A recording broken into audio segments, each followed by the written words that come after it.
for the final time in 2023, welcome to the post Abu Dhabi Grand Prix race Chinwag. We're going to wag some chins here, people. Thank you for joining me. Roll intro.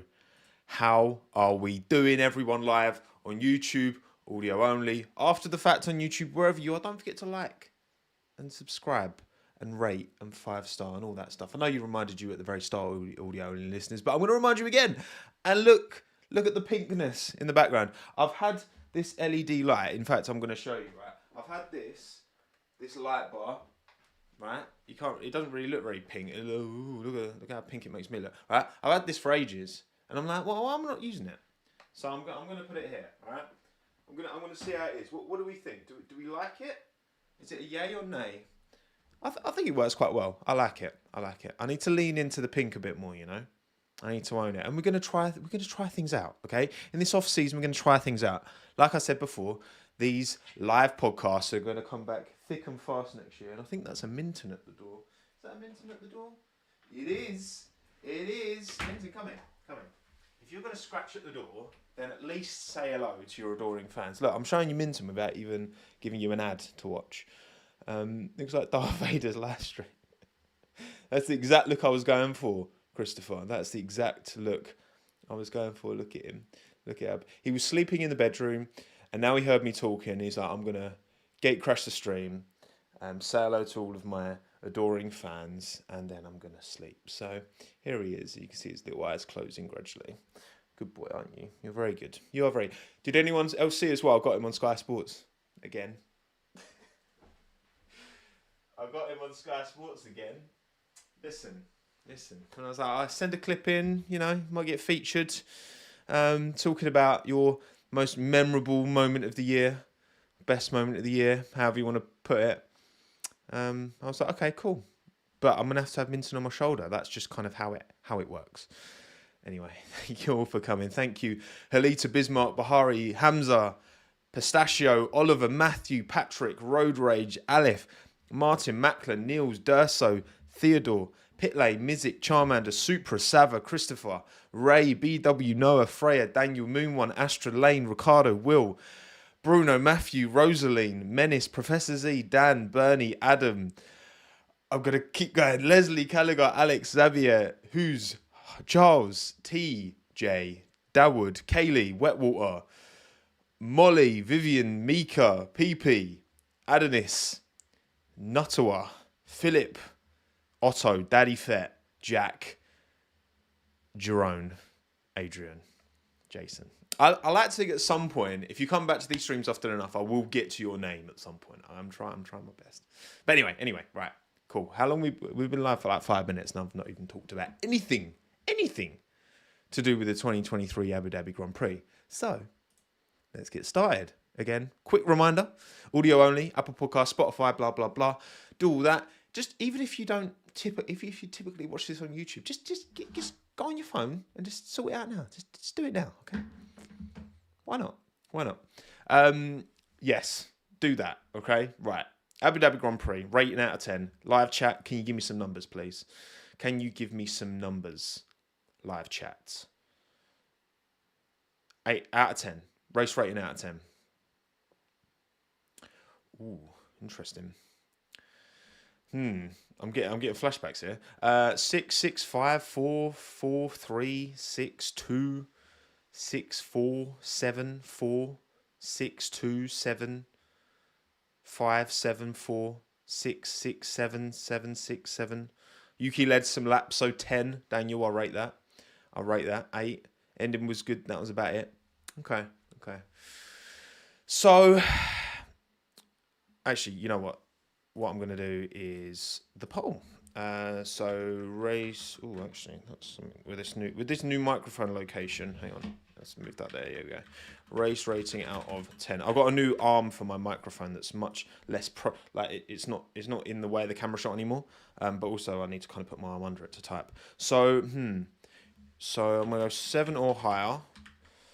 I'm gonna go in reverse order this time. A 6, a 5, or a 4 or lower. I think that's maybe the most appropriate based off of your based off of your shouts anyway in the live chat. Again, if you're not here live, no problem, right? I'm going to try and mix up the timings a bit more of these next year so that people watching who can't watch live maybe can watch live.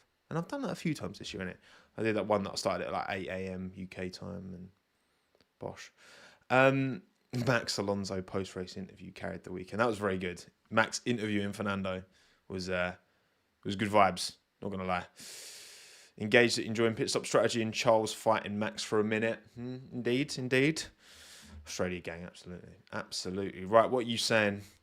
14% of you have said 7 or higher. 40% of you, 41% of you, or 40% of you saying 6. 27% of you giving it a 5. 17% of you have given it a 4 or lower. Now, again, I do my graphics beforehand. For me, it was a 3. I thought this race was a stinker. Again, 5 is like bang average. This was a below average race. So, sorry. I don't know. Maybe I don't know. That race was not interesting. It just wasn't. It was kind of boring. Come on. You lot are far too... I'm sorry, you lot are too generous. Come on, tell me, right? Oh, a bit of pit stop strategy. Oh, woo. Like, how much will to will for, like, absolute position did we have? Like, yeah, Charles gave Max something to think about off the start, but it wasn't a sustained battle. The gap stayed pretty similar and gradually grew over the course of the race. Yeah, Yuki did well. He was leading at one point. Obviously, that was a vibe. But that's because he didn't pit by that stage. So come on, like, let's be real. That was, maybe by Abu Dhabi standards, it was average, but by 10 being the perfect Grand Prix, 1 being the worst of all time, that will not live long in the memory in any way, shape, or form. I'm sorry. I'm sorry. I don't know. Last sector kills any... You know what? The thing is that circuit, I think on paper, it should be all right because you've got 2 good passing opportunities. I don't think... I've got a theory. I don't think it's a circuit that's so much the problem. I think that when you've got a circuit at the end of the season... Because, again, look, I thought Interlagos was a bit of a stinker. I mean, we didn't agree on that either because I thought that race was a bit of a stinker. I love Interlagos. It's one of my favourite circuits. Great circuits can have bad races. Like Spa has many a bad race, okay? It's still a great circuit, right? I think being at the end of the season, there is differences of, what's on the line is very different to at the start of the year. And I would argue, especially those down towards the bottom, the drivers are racing for themselves, but ultimately the teams, certain teams, Ferrari and Mercedes had something to fight for, AlphaTauri and Williams. Other than that, I don't know. I can't prove that. I can't prove that makes a difference to Abu Dhabi, but I reckon if you swapped Abu Dhabi and Bahrain, I think the average Abu Dhabi race would be better than it is now. And I think the average Bahrain race would be worse than it is now. Do you know what I mean? That's what I think anyway. But, yeah, for me, it's free. Sorry. I'm not as... Got high standards, okay? I'm a man with high standards. Hello, Seamus. Good to see you, mate. It's just a DRS train. Yeah, look, it kind of was, but then obviously you get, someone breaks the toe and then you break the second anyway for DRS, and it was just There wasn't anything super redeeming. It would have got a bump up in rating if Leclerc's strategy at the end to drop behind Perez and try and hold up George, but he didn't really hold up George. And it seemed like Charles wanted to do that sooner, but Ferrari didn't respond to it. And for sure, he should have... I think if Charles and Ferrari had communicated a bit better in those last kind of couple of laps after Checo got his 5-second drop, they could have maybe orchestrated something. It was worth a shot. It was 100% worth a shot. It was worth Charles... If it meant potentially getting an extra position in the constructors, but the downside is losing a podium entirely to Perez and George, it's worth it for sure. Like, all right, Charles, yeah, cool, podium's nice, but at the end of the day, if it means potentially getting an extra constructors position, I think they should have risked more Ferrari at the end. That could have been more interesting. But yeah, sorry, Abigail. I just yeah, exactly what you said. Strategic fight for second, which kind of came close, but we didn't like. There wasn't that back and. I mean, Carlos was never in the race. If Carlos had been up in the race, it had been a bit more interesting for sure. Lewis was struggling pace all weekend. Yuki was leading because he did a one stop. Like, I love Yuki, right? I'm here. I'm here for it. But this race was a four. If I was thinking maybe a 4. Maybe I'll be generous and give it a 4. But no. I'm happy with 3. Sorry, I'm happy with 3. Thank you, Lemons, by the way, for the super chat. They changed rules in Abu Dhabi 21 for entertainment. Why not do it again this year? Oh, Lemons. Whew. It's a spicy lemon, right? One of those different varieties of lemon that's very spicy. Look, listen, I think that, well, they did kind of change the pit.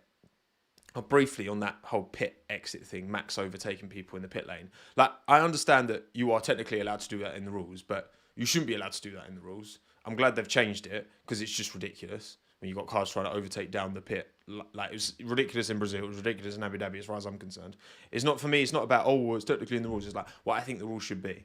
I'm only going to talk on this sport of what I think the rules should be. In the same way with like Perez and Norris's clash, for example. I'm not interested in talking about like what the rules actually are in F1 because I don't agree with a lot of the rules in F1. It's what I think it should be. But regardless, yeah, I think mandate a minimum speed maybe from pit exit, from the end of the pit lane to pit exit. If you mandate a minimum speed through there, or like you've got a limiter, haven't you? Obviously down the pit lane, maybe you enforce that limiter along there, so then there's just not a conversation anymore because it's just stupidness. It's just stupidity. It's just dumb, but whatever. Although I saw after I gave it a 3, 4 or lower jumped up to 27% of the vote. So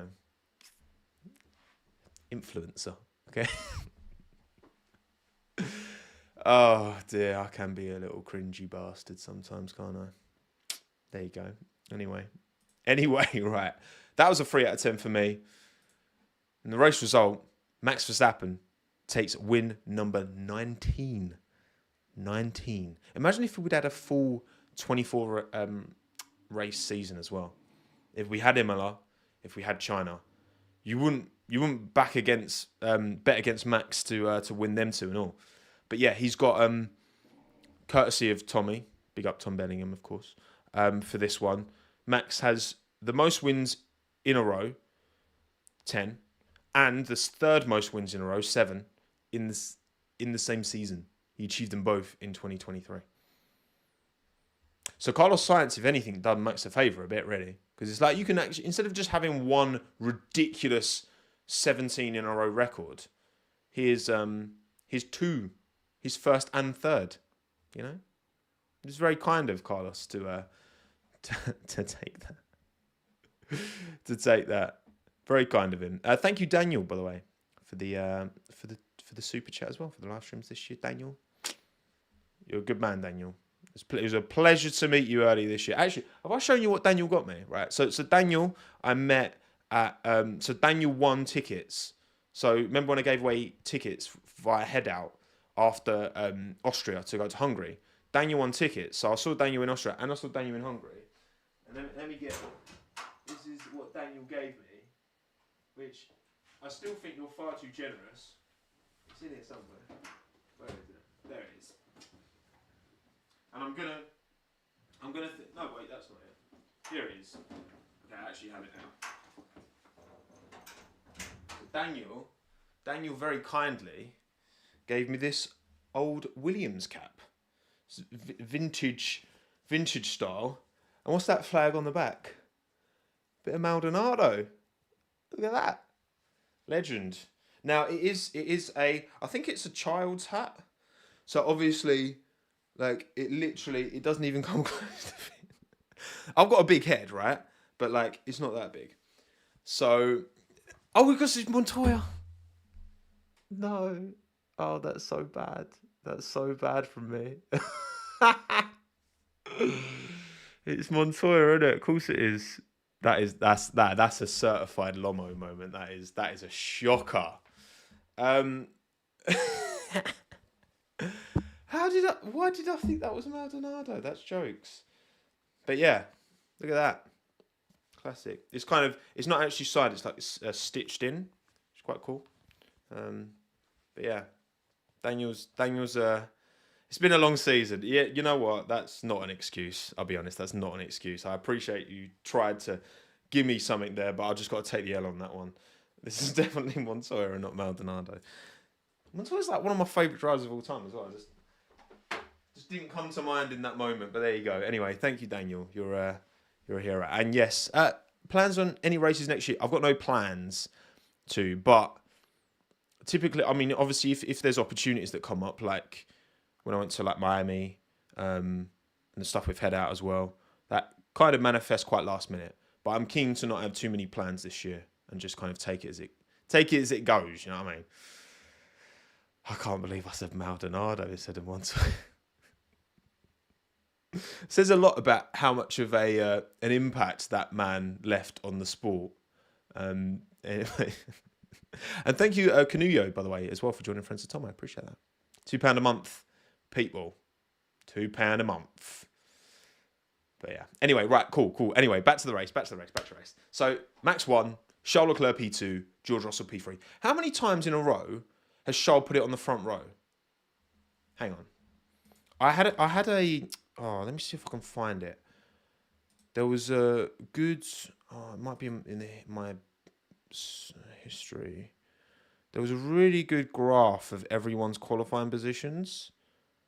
And I can't remember the website it was on. Is it 5? 5? Jeez. 5 in a row. Front row, Charles Leclerc. Man, sorry, this guy is up there. Like, seriously, come on. Give him the car, and he'll fight toe to toe with Max, no doubt. He is the Kimi Räikkönen to Max being Schumacher in their, like, you know, prime kind of 2004, free to like that kind of era. He is him. Oh yeah, he is him. Absolutely. And you know what? Like, he didn't make a mistake in qualifying. You know, Lando made the mistake in qualifying. Charles hooked it up. Charles absolutely hooked it up. But there you go. DH is back again. Choreographed. I should get DH. I should get you as a producer, DH. And then George Russell on the podium as well. Great drive from George. Very good drive from George. It's especially impressive to me given the recent struggles he's had. So my video last week was all about him making too many mistakes. Didn't put a foot wrong this weekend. Had a good little battle with Oscar. Got through in the end. So I'm avoiding the British. But I mean, Katie, I'm going to be avoiding them allegations for as long as I live. For as long as my passport, well, it's no longer maroon, it's blue now because I've got the non-European passport because of Brexit. It's funny actually when I got that passport, I remember I posted on my story. I got it years ago. When I was quite early to get it because I needed my passport. It was up for renewal, and I posted a picture and I was like, "Yes, got the new passport." And I think that made a lot of people think I was like a big Brexiteer, and I was like, No, I just think it looks nice because it's a little bit smaller, a little bit more compact. It looked really nice. But no, I'm very happy to say that I don't endorse Brexit. But there you go. We have suffered for our crimes of... I still literally remember where I was when I found out that Brexit was happening. I was in a tent in Glastonbury when I found out. Throwback. Thank you, Leslie, for the super chat as well. George saw that vid and said, bet. Listen, George was... quoted, he said he watches F1, he watches stuff on YouTube. If George watches YouTube, the chance of him being recommended at least one pink video of mine, especially one with his face in it, I don't know, right? I don't know. It's like, do you remember that Formula E video I made ages ago? I like Formula E more now. I'm still not a fan of the series, but I like it more than I used to. I think it's definitely improved. But then Daniel Abt, like, commented on it. And I was like, oh God. But he was. I think I was fair. And he was fair in his response. So yeah, the sound just will never do anything for me, unfortunately. But there you go. Checo P4 recovered somewhat. Obviously, bad qualifying. Lap deleted. Started P9. Recovered to P4. Lando and Oscar P5 and 6. Difficult race. Kind of what could have been. Alonso Sonoda. So Sonoda could not hold on to his P6 where he qualified. Lewis P9. Bad race for him. Very bad race for Lewis, actually. Lance Stroll P10 with the final point on the boards. And Daniel Ricciardo just outside the points. Ocon, Gasly, Albon, Hulkenberg, Sargent, Joe, Sainz, Bottas, Magnussen round out the finishing order. Sainz retired right at the end, didn't he? Because he's down as a DNF on the F1 website. Yet he still, even though Bottas and Magnussen finished the race, he did, more than them. Sergio an unfair penalty. Yeah, we'll get onto the penalty for Sergio for sure. We'll get onto that. Don't you worry. And yeah, Matt's got fastest lap as well. So full 26 points for him, which means the 2023 driver standings end like this. Max Verstappen 575 points, over 1,000 laps led as well. Christian Horner dropped that one in the post race radio to Max. Checo 285. Lewis, 234. So Perez put a bit of a gap on Hamilton at the end. So consolidated P2 for sure. Then Ocon? No, absolutely not. Alonso and Leclerc, both on 206 points, but Alonso wins that on countback. More P2s or maybe more P3s, actually. I think it was more P3s. Was it the same number of P2s, him and Leclerc? Obviously, Alonso got loads of P2s at the start, but Leclerc's had his fair share. I think it's more P2s. Maybe it's more P3s. Either way, 206 points equal, but it is more P3s. There you go. This is why live streams are great. Because, well, also, when I make mistakes, I expose myself immediately. Which, you know what? That's real, okay? You witnessed a real L in person live, okay? But also, it means that when I don't know things, I can just ask you. And so nothing's wrong. Unlike in my videos, when sometimes I get something, there'll be a bit of assumed knowledge that I'm like, oh yeah, I don't need to double check that because I know that's true. And it won't be true. And I'm like, whoops. And then the comments are just full of people being like, you got this wrong. Which, I mean, helps the video performance, I guess, making mistakes. But I'd rather achieve that by putting I want to start doing that, putting little Easter eggs in the videos and seeing if people notice. Questions. So you picks it up in the comments. That's fun. It's more fun. Lando 1 point behind Fernando and Charlie. 1 point behind 205. Sainz down to P7. He was P4 like one race ago. He dropped like a balloon in this last race. Lead balloon. Balloons go up if they're helium filled, but if they're lead, they go down. 200 points for Carlos Sainz. George Russell, P8. Only 25 behind Sainz in the end. You got to think, a few of his stinkers, a few of his mistakes from George, and he could have definitely been in for that fight for P4, but Fernando won it in the end. For sure. Thank you again, Lemons, for the super chat. Did anyone get a Bottas calendar for Christmas? Did you get a Bottas calendar for Christmas? If you didn't, then what are you doing? Have a word with. I mean, to be fair, to be fair, if it's you shouldn't really know about your Christmas presents at the end of November, but get someone you love some pictures of Valtteri's bum. Okay. What more could you want? There's a really good little. I think I reshared it on my Insta actually, of them going through the pictures. It's actually quite funny. It was good. Yeah, the log exactly, Aleph. Oh, there's someone at the door. Right, I'm gonna play you an ad. Haha.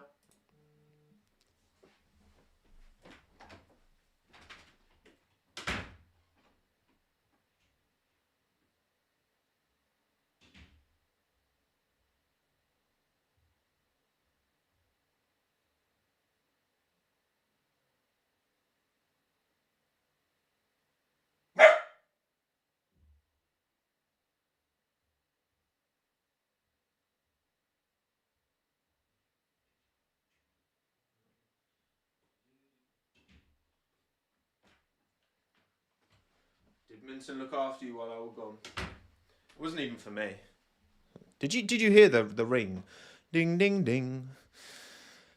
God. Was he barking? No, he wasn't barking. He wasn't barking, was he? I thought I'm sure I would have heard him if he was barking.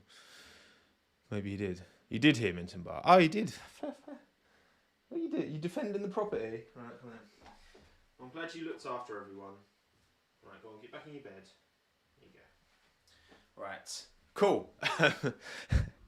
Anyway, the battle for Alpine supremacy, Gasly comes out on top by 4 points in the end. Sonoda jumps up. P8 in the end gained 4 points, but it was not enough for Scuderia AlphaTauri to jump Williams. P7 in the end for Williams. And I almost predicted that. I actually predicted Haas to be above Alfa Romeo. You know, when I did my video about the battle for P7. So I was almost right, but I was wrong. So there you go. Because I said Williams, AlphaTauri. Then I said Haas, Alfa Romeo. Oh, Haas. You are disappoint. You are disappoint, Haas. And yeah, was it Mercedes, Ferrari, 3 points in the end between them. Again, I think if Ferrari had maybe been a bit more, been prepared to put more on the line, because you might as well, because like you don't get any points for finishing in the drivers apart from P1. Nothing else matters. You get every constructor's position matters, but only one driver's position actually matters. So yeah, I'd like to have seen Ferrari and Charles put more on the line to get that done. But either way, it's been it's been a good season for Ferrari. Really, I don't know. Drain cover cost Ferrari P2. Yeah, kind of did, didn't it? Kind of did.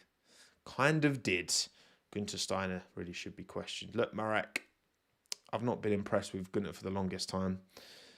I know he's good entertainment for the show, but is he the team? I'd put Otmar in for sure. If I was Gene, I'd be ringing up Otmar right now. He's been loitering, hasn't he? Otmar was there this weekend. He's been at a few Grand Prix actually.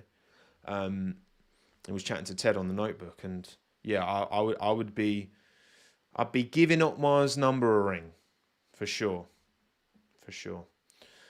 Isn't third place better? More CFD win time? Well, yeah. Look, Marek, I don't think you're wrong. Like, I think the value of that money, that prize money, that $12 million, $10, $11 million, whatever it is, the value of that money is more important to the teams lower down, because they're the ones who are not operating at a profit necessarily, and you know that money goes further for them versus the bigger teams that are going to get. They would still probably get more value from 12 million versus 5% of CFD, but compared to the lower teams, no, like they're going to get proportionally more value from the CFD, if that makes sense, I would say.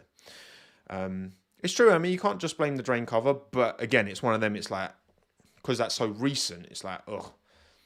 But the thing is, you can go back, you know, Mercedes have had loads of, you can go back to when George's engine caught fire in Australia. Obviously that was the car letting him down, right? It wasn't but there's plenty of times where, you know, Mercedes have been on the bad end of a bit of luck, even, you know, just badly timed safety cars and stuff like that. It's out of your control. You do what you can do at the end of the day. Otmar and Binotto won't return. I'd like to see Binotto back, but like in an engineering role, for sure. I would like to see him back, but more of an engineer, but like given that to like run with, because he's clearly a very talented engineer, but I just don't think he's the team principal. I don't think that skill set is one that gets the best out of Mattia. So, because I mean, I'm almost certain Binotto had chats with Alpine, but I mean, maybe obviously Pat Fry left Alpine. Did you see what Pat Fry was saying about? So he's left Alpine to go to Williams, and he was basically saying he didn't feel like there was enough desire from senior management to finish any higher than P4, basically. So then he decided to bloody go to Williams, who are even behind Alpine. But he sees more in Williams and Vowles and that project than he does in Alpine, which is pretty damning, you know? Pretty damning. Thank you, Market, for the super chat. You should make a video on Haas. It's a disaster. 21 sacrificed for new regs and they flop massively. What's next for Haas? They are in no man's land. Absolutely. You know, when you put it like that as well, Market, that really does make it look bad. They completely shelved, 21, gave the seats to Mick and Nikita and took that L. But the old point was, short-term pain, long-term gain. I mean, they're further off than ever, They're further off. Well, no, that's not fair. A Haas has been in Q3, at least one Haas has been in Q3, 10 of 22, almost half the time this year. So they do have a good one-lap car, but that's pointless if you can't race it. So, yeah, it's not as bad as it's ever been, but the problem is that everyone's so much more competitive now throughout, except for Max in the Red Bull, which is interesting. Also, Zach, I literally watched that just before I did this stream. It is very good. You're right. And yeah, and it's Hulkenberg. It's Hulkenberg, but Magnussen's got to Q3, I think 3 times. Oh, it's annoying. I wish I'd kept that graph up. It was like it had everyone's qualifying finishing position on it. But Magnussen's got to Q3 at least a couple of times. So he has been able to, on occasion, which it was like, Mick and Nikita were never getting anywhere near Q3. So, but that's I literally tweeted that this morning. I think that's just an interesting, it's interesting how these cars, the field spread in qualifying, I would argue, is the closest I've ever seen. From top to bottom, the field spread in qualifying. Like in Q1 in Abu Dhabi, right? It's a 1 minute 25 lap, whatever it is. Between P1 and P18, because Joe messed up his lap, so I'm ignoring him, and Logan got both of his times deleted. Between P1 and P18 was 0.628 seconds. 0.628 from P1 to P18. So if you mess up the setup a little bit, when these cars, we know they're very sensitive to setup because of the ground effect, and you lose a lot of downforce if you're not getting that suction underneath. But then we've also had the most dominant F1 season probably of all time. In the same year that we've got the closest field spread in qualifying of all time. That's weird. That is weird. Which I think, you know what? I think that's in big part just massive credit to Max. Because Checo has been less impressive. Even though he got P2, he only got P2 because there wasn't a sustained second quickest car. Webber never got P2 when Vettel was winning. But Fernando was always there in the Ferrari. He was always, consistently there. It is weird. It's weird. It's an unusual... I think it's definitely a season unlike any other. Because I think, I think when we have seen these really dominant seasons before, the battle amongst the midfield or the rest has not been anywhere near as competitive. So if you're someone who can take enjoyment, which I certainly can, right, from the other 9 teams and the other 19 drivers, if I can take enjoyment from that, right, if you can take enjoyment from that, then this season has had something to give, but it will never mean as much as a title fight. Of course it won't. It will never mean as much as an interesting, excited, back and forth title fight like we had at the start of 22 even with Leclerc and Verstappen. It's Alex. Thank you for your super chat, Alex. Super frustrating season in that way. Step it up, everyone. And it's on the teams. We can't, Red Bull will take a step forward again next year. Of course they will. And again, what Zach mentioned, the high performance podcast with Alex, I would recommend giving that a listen, actually. I'm thinking I might do a video around that because he brings up some really interesting points. And he talks about how, the reason that gap gets bigger is because Max can deal with such crazy instability that the car just gradually moves more towards that super instability centric. That's not even a term or phrase. It moves almost more, it becomes more unstable as the season goes on, which he explains as to why that gap between him and Max got bigger over the course of 2020. And maybe that explains why this gap between him and Checo seems bigger than it's ever been with 3 full seasons of them as teammates now. So, yeah, it's... Cost cap has caused no one being able to... Yeah, but Matt, you say that, Max, but then also, could you not just argue that without a cost cap, Red Bull would just be even further away than they are now? Like, it feels all relative to me. Because clearly, you look at Mercedes, when they dominated for so long, yes, obviously they had a baked-in engine advantage, for sure. But, you know, there was no cost cap, and Red Bull and Ferrari still couldn't catch them over that entire generation with no cost cap. So with a cost cap, the sliding scale is... Look, I said this at the time. I still think that... And look, we're not going to really see that penalty, are we? We're not going to see the effect of that penalty. We're never going to know the effect of that penalty. It's impossible to really know the effect of that penalty, which is why it's a bit of a... as a penalty, there's not a clear and obvious effect. It's like, oh, 7% less ATR. Well, we'll never know how quick they would have been without that. But I still think that was... it's easy to... I said it at the time. I still think that was lenient.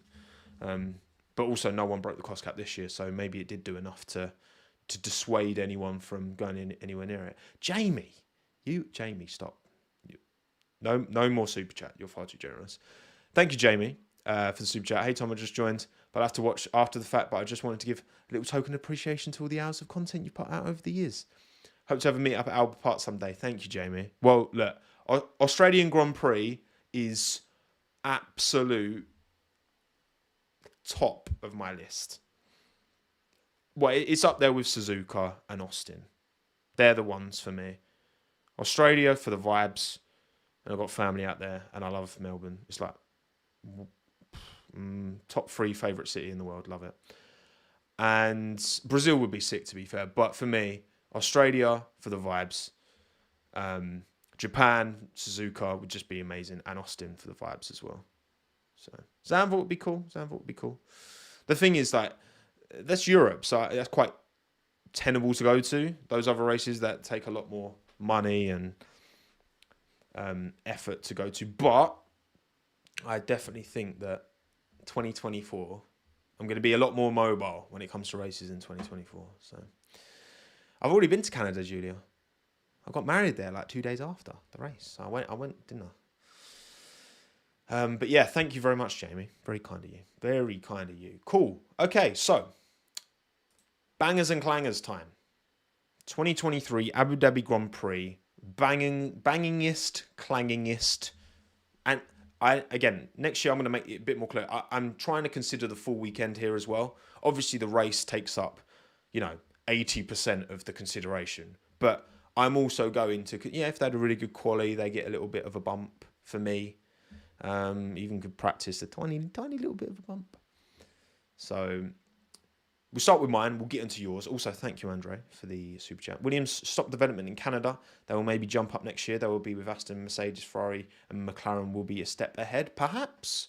Andre, that they have, Vowles has made it very clear that they've been parking their upgrades. They haven't upgraded for a while, but they've got a lot of ATR. They've got a lot of wind tunnel time. The thing is, it doesn't guarantee anything. Haas have had that, and they still stink. So we'll see. I think McLaren obviously made good use of it with their big upgrade that came. Aston Martin made good use of it before then. They kind of fell off mid-season, but then came back. So, you're not sacked, DH. You'll always be. You'll always be up for employment, for sure. But yeah, anyway, bangers and clangers. Banger drive. Give me some suggestions. Yuki's already been suggested. Any other bangers? Practice is irrelevant. I mean, maybe like 1% of my focus is on practice, Alvaro. But I agree. It's practice is the time to make mistakes. To push Drogovic or Logan. Ooh, interesting shout that for the Williams scene. We'll do some polls around that at the end when we get on to Leclerc. A lot of shouts for Leclerc. Yuki, George, Leclerc. A lot of Leclercs. I get it. So for me, I've given it George. He convincingly quicker than Lewis all weekend. Practice and the race, just way more comfortable in that car. Got the P3 in the end. Given his recent struggles, I'm giving it to George. I think credit where it's due for him to kind of bounce back. He's had a difficult season, hasn't he? He's made a lot of unforced errors. There's a good driver there, and we saw that driver yesterday. I'm not helping with the British bias allegations, am I? I know I'm not, but I'm just being honest. I'm sorry. Actually, you'll see with my clanger that maybe dispels any British bias allegations. No, for me, it's George. For me, Leclerc was amazing. Yuki was great. He was on a cool strategy that maybe could have given him a chance to get enough points to get over the line. It wasn't quite to be in the end. And obviously doing the one-stop, him leading was vibes. But I'm giving it George. I want to give back. I want to acknowledge, right? Because I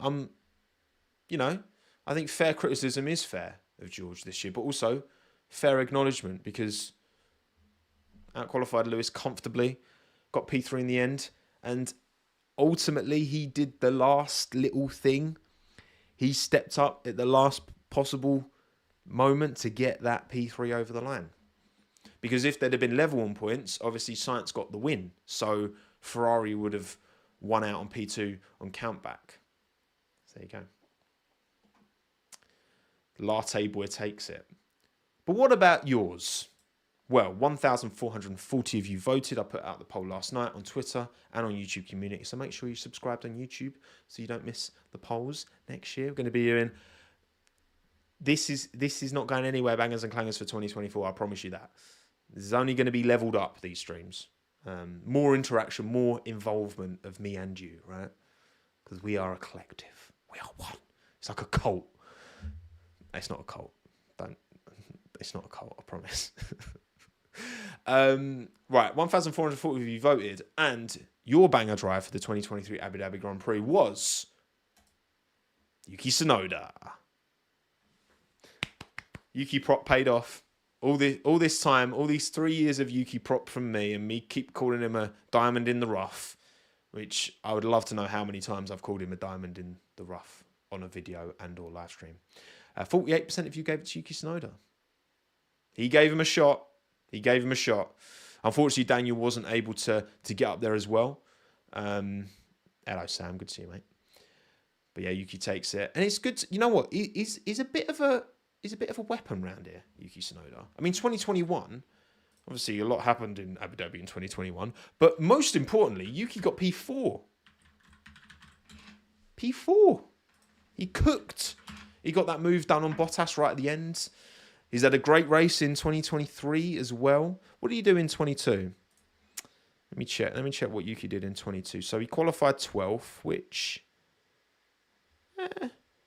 better than Pierre. Outqualified Pierre in 2022 around Abu Dhabi.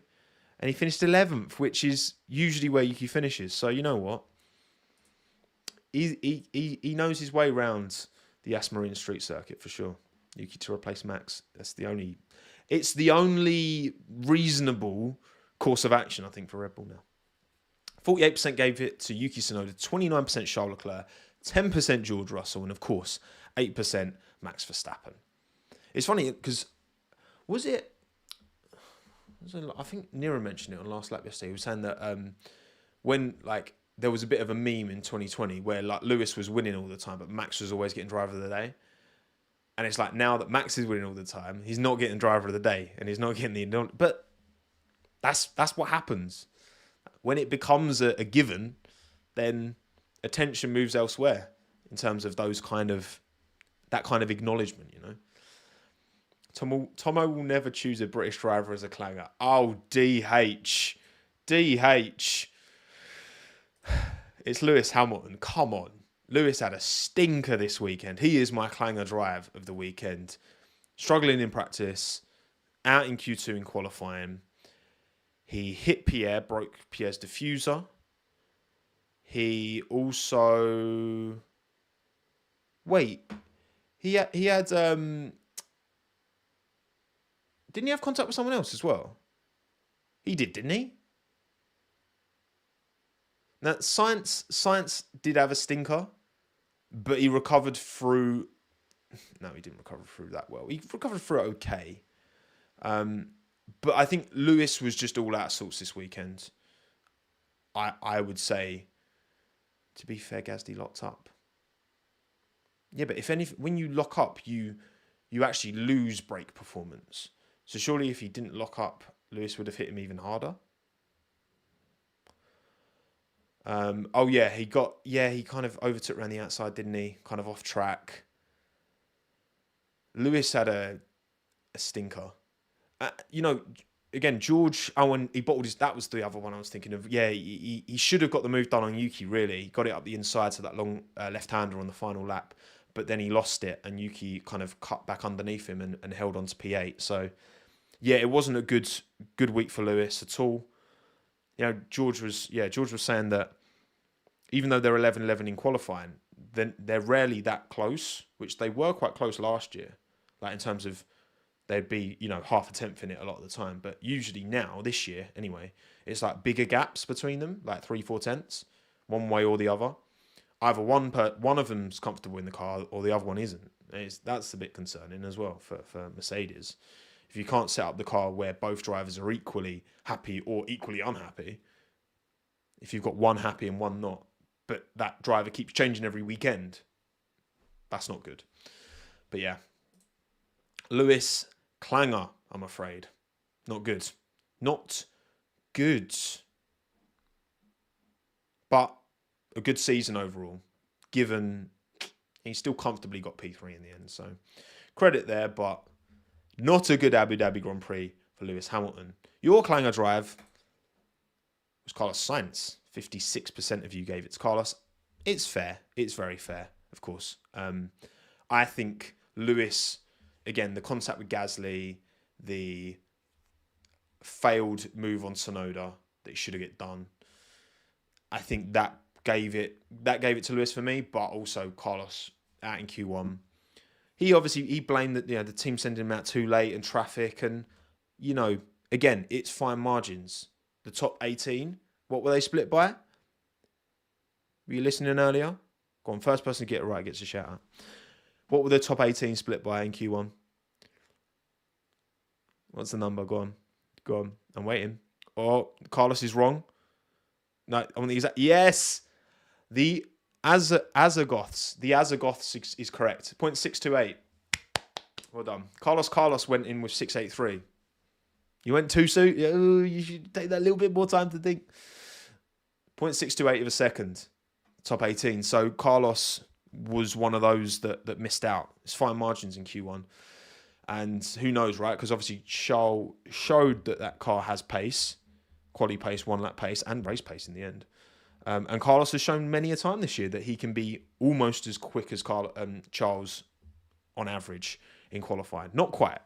Charles definitely still has the edge, but he can be close, but he wasn't this weekend. He was not this weekend. 16% of you gave it to Lewis, 6% to Kevin Magnussen. K-Mag. 5% Sargent. I'm surprised Sargent, like, that qualifying, so disappointing. So disappointing.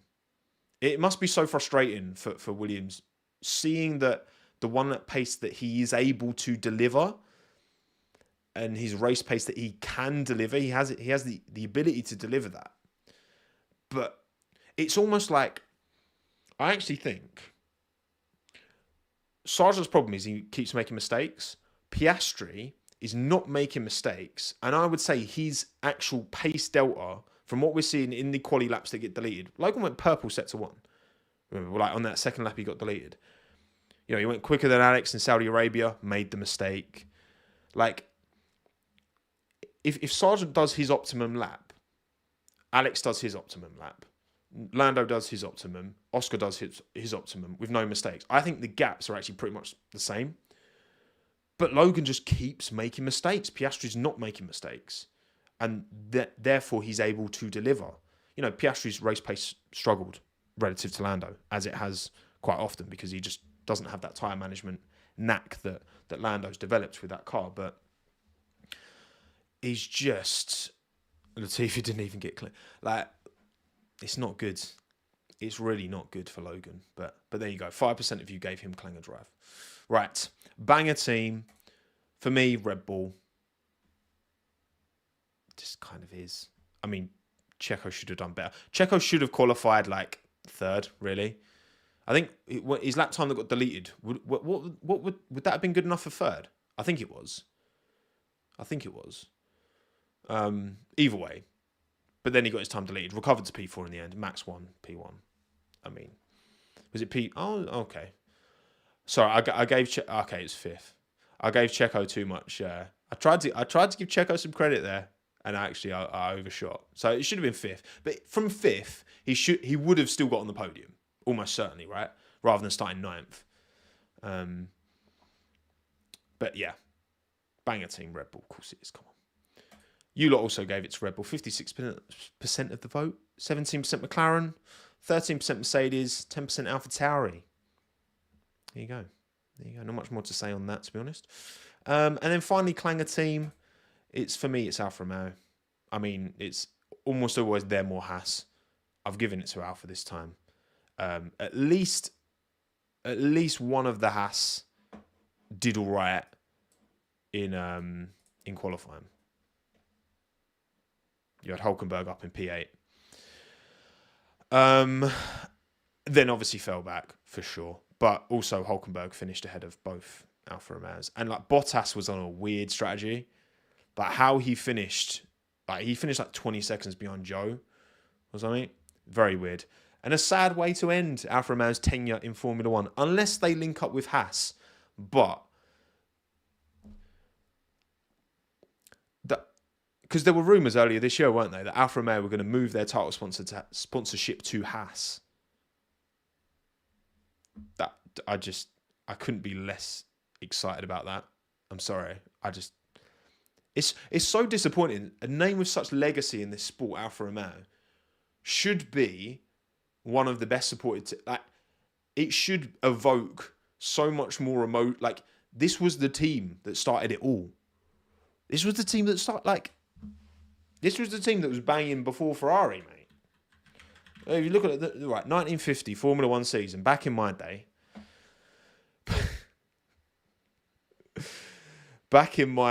Right, Alfa Romeo cooked Giuseppe Farina, title winner, Alfa Romeo. Fangio, second in an Alfa Romeo. That was the, and they're just nowhere. No. Am I buying a Bottas calendar, Jamie? I haven't really thought about it, to be honest. Maybe I should. Are they sold out? Like, are they limited numbers? I might have a look actually. I might get one. Might treat myself. Might treat myself to some butt arse cheeks. They peaked in. They peaked in the 50s. Yeah, no, exactly. It's for a good cause as well. So, no, you know what? Actually, I'll have a look into it. I'm not really sure. Bottas calendar review. Yeah, that could be good off-season content, to be fair. Christmas present for the wife. Francine. She'd be a lucky girl to get that, I tell you. Thank you, Cameron, for the super chat. On Red Bull on top next year. What? On you, Red Bull on... So, I don't really understand your super chat, Cameron, but thank you for the super chat. Just type it again as a normal message, and I'll read it, because on you, Red Bull on top next year, on me. Do I think Red Bull will be on top next year? Yes. I think that's what you mean. But thank you either way. It's like a riddle. And then your clanger team are Haas. I mean, fair enough. 31% of the vote for Haas, 20% for Alfa Romeo. It's the battle of... It's not even mid, is it? It's sub-mid. It's below mid. And Ferrari, 15%. Again, they could have thrown more at it, I think, at the end. And also, obviously, Carlos, I think the team did have a degree of responsibility in Carlos going out in Q1. Certainly not full responsibility. Yeah, I thought that might be what that was saying, Freya, but there you go. Anyway, and then Alpine 14%. They always find themselves in clanger, don't they? They're almost always either in clanger or banger, Alpine. But no, classic, innit? Classic Alpine. Alpine midness is not what we want to see. There you go. Cool. Okay, cool. Next. We've done bangers and clangers. We're 56 minutes in. Now, end of season rankings are coming up. The video, I'm going to try and do it for this weekend.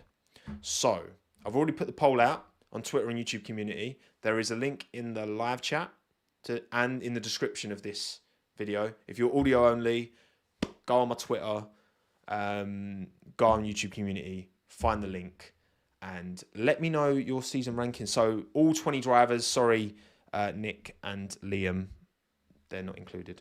I just want to do the 20 for the sake of graphical consistency. And give them a rating. So 10, greatest season of all time. 10, perfect. 1, terrible, awful, appalling. So do that.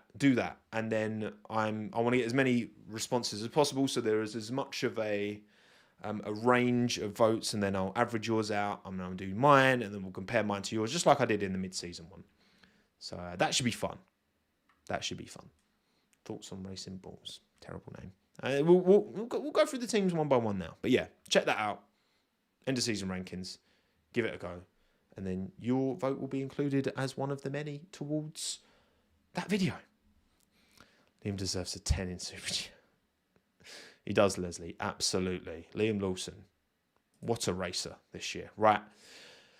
Alfa Romeo.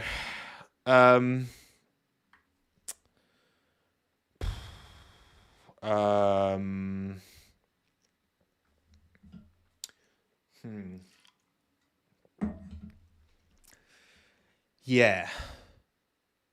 So Audi have confirmed that they're not putting their logo on that car until 2026, which... because they want to build it up as a big reveal for 2026. Do I think they would have considered putting their logo on that car a bit earlier if that car and that team wasn't so objectively bad? They're just not a good team and haven't been for the longest time. And it's sad. Because Sauber, great legacy in the sport. And I'm excited to see the Sauber name back. But... sorry, Alfred. Anyone works for. I'm sorry, but it's not good enough. And the excuses. You've got the Audi investment in. The money is there. They brought Seidel over from McLaren. They've got. What's his name? Who's the? Not Pat Fryer. Who's the fella who went from McLaren to the technical fella? I've completely forgotten his name. He went with Seidel. James Key, that's it. Thank you, Christopher. James Key as well. Seidel's there. Obviously, next year is going to be a better reflection of them. But also you look at Stella and how immediate his... I guess Stella was already at McLaren. So, you know, Seidel and Key have gone to a completely new project. You know... it's just ended on such a low for them. And I would like the Alfa Romeo name to stick in F1, sure, because of the legacy.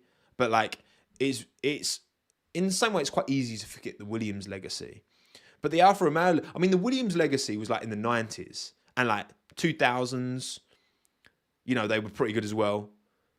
But like the Alfa Romeo legacy, you have to go back to the 50s. Like, it's not, that brand just isn't as exciting to me as it should be, really. So, yeah, Alfa Romeo, they will depart the sport. The team will carry on under Sauber, Bottas and Joe. Obviously, I'm going to do a full season ranking. What I will say is that it started pretty close, but this second half of the season, Bottas has definitely extended that gap to Zhou Guanyu. And yeah, Zhou's... how much of it is the car not giving the drivers the chance to show what they can do? Impossible to say, but Joe's been disappointing in the second half of the season, I've got to say. It's been disappointing for sure. Bottas has been... It's hard to know. Bottas could be driving unreal and that car be terrible. We just don't know. So, yeah. Next year, Sauber, be better. AlphaTauri, well, floor upgrades seem to help Yuki. Shame that Daniel couldn't do a bit better in qualifying. 4-3 in the end. Yuki beat all his teammates in qualifying, so shout out to him, head-to-head. Fair play. A lot of instability in that team this year, but Yuki's held strong. It is his third season in that team, so, you know, everyone else that he's driven with has been a rookie to that team, apart from Daniel, who was a rookie to Toro so years ago, but you know what I mean. So he's done that was kind of the bare minimum, especially with Daniel's injury. I think that Yuki beats Daniel was the bare minimum for him to do. I think without the injury, I would have expected Daniel to outclass Yuki in those races, that second half of the season after De Vries got dropped. Obviously Daniel had a fantastic race in Mexico. Yuki's been pretty good this year. He's still got a stinker in his closet, but you know, if he can just iron that out, that raw pace is there for sure. Of course, Liam needs a full-time drive. That's a given, Sam. Absolutely, mate. That kid is something special. He's very the adaptability he jumped in. You look at Logan Sargent, you look at Liam Lawson. Even though they finished within a point or two of each other in F2 last year, the impressiveness that they've shown in two very different stints in F1 in very different circumstances, you know, that baptism of fire. Arguably, Liam Lawson's anvil might actually be driver of the season in a lot of ways for me. It's difficult because obviously his context is so different, but for him to not put it in the wall, craziness. I'm glad you like it, Dan. Been meaning to get the pink wall out for a while, but there you go. So lots of upgrades this year for this team. Going into next year, obviously these cars do carry on, so we should see that performance. Obviously, everyone else might improve and should improve, but they should also improve. You know, they've got ATR time, they've got developments to make as well. AlphaTauri, obviously not going to be called AlphaTauri. Racing Bulls is all but confirmed as the new team name. It sounds like it's going to be like a sponsor, Racing Bulls, and another sponsor. So you know that this year it's been Aramco, Aston Martin, Cognizant F1 team. Is that the right way round? Pardon me. But yeah, Visa and Cash App are the two brands that I've seen linked to that team. So it could be like Cash App Racing Bulls, Visa, F1 team. Either way, it's probably good as... I don't hate Racing Bulls as a name, to be honest. Racing Point was... Racing Point was a point. Point means nothing. Bulls means something. Yeah, it's fine. I ain't got an issue with it. They were never going to call it Minardi. Like, as much as that would have been cool, they were never going to call it Minardi. Are they missing a trick not calling it Minardi? The thing is, it's still owned by Red Bull, so they're going to want to get their branding in there somewhere. But then they could have just called it Minardi, but then had a Red Bull logo on it somewhere. But at the end of the day, that car's going to be at the back anyway. So the value to... What I would say... The value of having Bulls in the Racing Bulls name or having a Red Bull logo on the AlphaTauri car is pretty minimal when you've got the best car in F1 right now and the biggest driver in F1 right now, Max Verstappen, covered in Red Bull logos and Red Bull text. So I guess, yeah, maybe they did miss a trick not calling it Minardi. That was never going to happen, but I think maybe they did miss a trick from an actual marketing point of view, because that would have made a lot more people care about this team.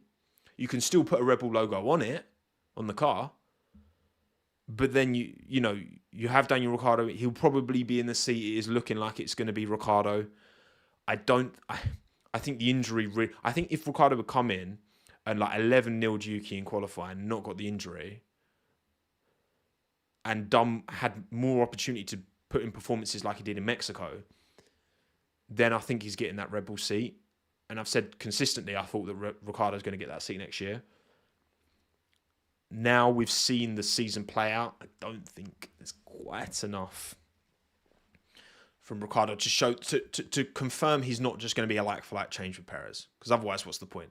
Red Bull are just frying all Perez's sponsor money away by replacing him with Daniel, if they're not certain that he's going to be closer to Max, but not too close. Toro Rosso was the best. I mean, Toro Rosso's my favourite. Toro Rosso works because it still evokes that Faenza small team energy, and it's not too on the nose. It is Red Bull in Italian, of course, but it's not too on the nose. I think if I was them, because where did the Minardi name come from? Would the founder's surname Minardi or something? I actually don't know. Someone in chat, I'm sure, will let me know. Like, where did the actual name Minardi come from? Is it a location? Is it someone's surname? I don't actually know. Giancarlo Minardi. Oh, there you go. Yeah, so if it's someone else's surname, I guess that's where maybe then it would have been a bit like, it's owned by Red Bull, but they're calling it Minardi, but it's not Minardi. It's Red Bull now. It's a Red Bull owned team, but they're calling it Minardi, and that would have felt a little bit like blasphemous, for want of a better term. Like, you're using the Minardi name, but it's still actually Red Bull. So I don't know. Like, maybe the Minardi family wouldn't want to. They've sold it. It's not Minardi anymore. Because it's not Minardi. It used to be when it was called Minardi, it was actually Minardi, but now it's a Red Bull subsidiary. So then it's probably like, okay, maybe Toro Rosso would have been better, because Toro Rosso still, has that kind of core, that niche fandom, and it would have been exciting for us diehard F1 fans to see Toro Rosso that name back. Maybe that was the smartest way of playing it. But either way, it looks like they've made the decision. So, there you go. And yes, French toast, otherwise known as Franz Tost, it's done. His time in F1 is over. It was nice. Max gave him a little shout out on the radio. Of course, he's been a pivotal part of Max. Actually, look through the current grid. So Max, not Checo really. So Max, Daniel, Pierre, Alex, Carlos. Missing anyone on the current grid? It's just 5, isn't it? Those 5 on the current grid. So a quarter of the current grid. I said Yuki, didn't I? How did I miss Yuki? 6 of the current grid. An idiot. Yeah, Verstappen, Yuki, Ricciardo, Gasly, Albon, Sainz. Yeah, 6. 6 of 20. And if you're going to include Liam Lawson, 7 of 21. Nick De Vries, 8 of 22. That's just of the current grid. Vettel, Kvyat, Buemi, Jaime Alguersuari, Bourdais, Coulthard. I guess they weren't at Toro Rosso. Well, no, sorry, Coulthard wasn't at Toro Rosso. Jean-Eric Verne, yeah. Jev, Weber. Well, no, Weber didn't race for the junior team, did he? Weber was signed, wasn't he? Hartley as well. Brendan Hartley, pride of New Zealand. What, for such a small country, they've got an incredible racing pedigree. Scott McLaughlin, Scott Dixon, Brendan Hartley, Liam Lawson, Marcus Armstrong, doing well in IndyCar as well. But yeah, he saw a lot of drivers come through the ranks at that team. Many who have gone on to successful racing careers. And yeah, end of an era. Thank you, Benny, for the super chat. Are we getting a 23 race weekend ranking video, Tommo? We probably not ranking the race weekends. I'm gonna obviously do a video ranking all the drivers from best to worst, my opinion, your opinion. Hence why we're doing the little this end of season ranking. Link in description and live chat. I'm going to do reacting to my preseason predictions, which I have not watched back yet, so I cannot remember what I did, which I'm going to keep it like that because then it's going to be more fun. And I might do qualifying deep dive as well. Mark Webber. I might do a qualifying deep dive as well, looking at the actual gaps, at the relative gaps, and looking at who's closest, furthest, blah, blah, blah. So, yeah, we'll see. But either way, AlphaTauri's no longer. The clothes were always a bit, and the shops always seem to be empty whenever I see an AlphaTauri store. So, yeah, Racing Bulls it is. Rebrand next year. Be interesting to see what that looks like. Alpine. They're just Alpine. Both out the points. Gasly wasn't happy. There were split strategies. Gasly wasn't happy, but in the end he understood because after the contact with Lewis, they had to move him to a 2-stop. Esteban was on a 1-stop. 4 points between them. Both had good highs. Both got podiums this year. Easy to forget. Both got podiums. What, Gasly in Baku, wasn't it? And Ocon in Monaco. But also the lows. Both stinking luck at times this year. Esteban had more technical retirements. Gasly had some pretty bad team decisions he was on the receiving end of. Oh, Zanville, of course it was. I'm an idiot. That's how forgettable that was. Best race of the year as well, arguably. But yeah, I'm thinking of the Gasly Baku podium from last year. No, wasn't it in the sprint he got a podium in Baku? What am I talking about? When did Gasly get his other? Gasly got P3 in Zandvoort, and he got. No, it wasn't this year then. Spa. Oh, for God's sake. Look, okay, this season's been far too long. This head's massive, but there's not enough capacity to remember all these things. You're right. P3 in Belgium, 11 in the main race, but P3 in the sprint. Of course, because Oscar won that, and Pierre was holding on at the end. Now I remember. See, knowledge. Best wash team. There you go. Yeah, look. They've got investment. They've made some personnel changes.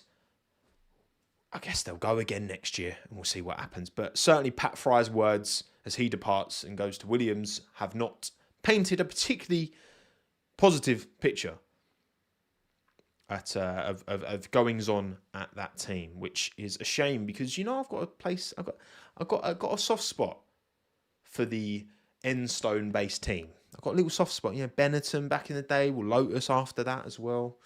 Obviously delivered those 2 world titles for Fernando. That was a good vibe team, It was a good vibe team, but it's not good vibe at the minute. Won't they be in trouble with Binance? Well, the only way they could be in trouble, if you don't know, Binance are basically having to pay a massive fine. Could go under, maybe, and their founder is looking at potential jail time. Kind of like FX, obviously that was SBF, and he's got jail time. He was sentenced like last week or whatever. I don't know. Obviously, it depends. Did they get paid up front, Alpine, by Binance? Was it, if they did, they're fine. If they didn't, if it's in installments, then they're probably not going to get any installments they haven't received yet. Probably that was the deal with FX as well. But when you get into bed with crypto, which is, it's not the most. I mean, look, F1's not got a great relationship with certain ethically questionable sponsors. Let's just put it at that. But yeah, either way, hopefully the team are fine and the people who work at that team, because saving jobs is the important thing, right? But Yeah, I still wonder how that panned out now, but I guess we'll never know. Either way, Alpine, nothing to say really. Aston Martin, you know what? The bounce back towards the end of the year must be somewhat. I mean, it's not been amazing. They got 7th and 10th yesterday. They got 5th and 9th in Vegas. They got 3rd and 5th in Sao Paulo. You know, Fernando's obviously he's fantastic still. He's still an unreal driver, and I mean that move he put on Checo in Sao Paulo, unreal. You know, he said he don't think he could have done much more in Abu Dhabi, and they didn't quite, 22 points behind McLaren in the end. But you know what, given the difficulties in recent weekends, you kind of got to take that, ain't you? I mean, he still managed that P2 in Zandvoort, unreal, ridiculous drive. Obviously, crazy start to the season. And Stroll, look, 3-point scoring finishes in the last 3 races for Lance. It's not good enough, but I would say if Lance can, because let's have a look at the gaps at the end of that race. So Lance finished that's it. Lance finished, so Fernando 39.5 behind the winner. Lance 55. Okay, so it was a good 20. Obviously, a lot can contribute to that gap, but I think if it's a gap more like Sao Paulo and Vegas, and if it's then you want a 1-2 in your team if you're going to win a world title, and you want Fernando to be that number 1. I don't know. Stroll's just, he does have his moments. He genuinely does have his moments. And then he just doesn't for ages. Like, ages. You know what I mean? So. And when Felipe Drogovic is dunking time on you in FP1, that's a very good point, actually. That's a very good point. Because, Felipe went quicker than him in FP1, which we don't know fuel loads, blah, blah, blah. But it doesn't look good, does it? It just doesn't look good. It just doesn't. Stroll's never been great in qualifying, Maldonado had his moments too. It's a point. It's a good point. Stroll doesn't crash as much as Maldonado. Stroll is a bit crash happy, but Maldonado was crazy. And it is just FP1. You're right, Noodle. But, it's... At the end of the day, it doesn't really matter too much right now because the car is nowhere. And Max is proving that you can convincingly outperform your teammate. Actually, that's a good poll. Right, we're going to do a poll here. Which teammate head-to-head was more one-sided? Max versus Checo, or Fernando versus Lance? Which was more one-sided, would you say? So I'm just looking at their relative results. Did Stroll ever finish ahead of Fernando? No, he did in, was it Austria, wasn't it? Oh, no, Spain. Yeah, he finished ahead of him in Spain, but then Fernando was all over the back of him and could have overtaken him, but he obviously didn't really want to. In Austria Sprint, he finished ahead of Fernando. That's about it, which is quite bad. When both finished anyway. I'm talking about when both drivers finished the race. I think they were literally the only time. Yeah, that's about it, I think. So... And the quali head-to-head was like 19-3 in favour of Alonso. Which teammate head-to-head was more one-sided? Wow. You got 55-45. So you lot are pretty split. Not going to lie. Which, look, it's fair point, right? But again, that says to me, if you put Fernando and Lance in the Red Bulls and that situation... Red Bull still win the Constructors. Fernando still wins the world title. And Lance is about where Checo is. Maybe. I think Checo's better than Lance, don't get me wrong. I also think Max is better than Fernando. So, but I'm just talking about that relative gap. I'm not talking about like optimum. I'm talking about the relative gap, Max versus Checo, and the relative gap, Fernando versus Lance. Lance just needs a stable car, which they didn't have for a large chunk. Yeah. Either way, it's close. I mean, say 54-46 now. You think the Max v Checo head-to-head was more one-sided. So you think it was more one-sided than the Fernando Stroll head-to-head, which the thing is, Stroll never had a performance all year like Checo had in Baku, where he was just quicker than Max. Stroll never, even though he finished ahead of Fernando twice, he never actually was quicker than Fernando in a race at any point. Checo was legit as quick, if not quicker, than Max in Baku, because Max wasn't fully comfortable with the car, and obviously then put him to the sword in Miami. But yeah, either way, it's very close. It is close. But so yeah, it's not too much of an issue for Aston Martin this year. But obviously with Drugovich knocking on that door, no. Las Vegas. Is Vegas? So the result in Vegas. Stroll. P5. Oh yeah, no. You're right. Sorry, I did forget about Vegas as well. It's a good point. It's a good point about Vegas as well. Although Fernando, did he catch damage at the start? Obviously, he messed it up into turn 1, didn't he?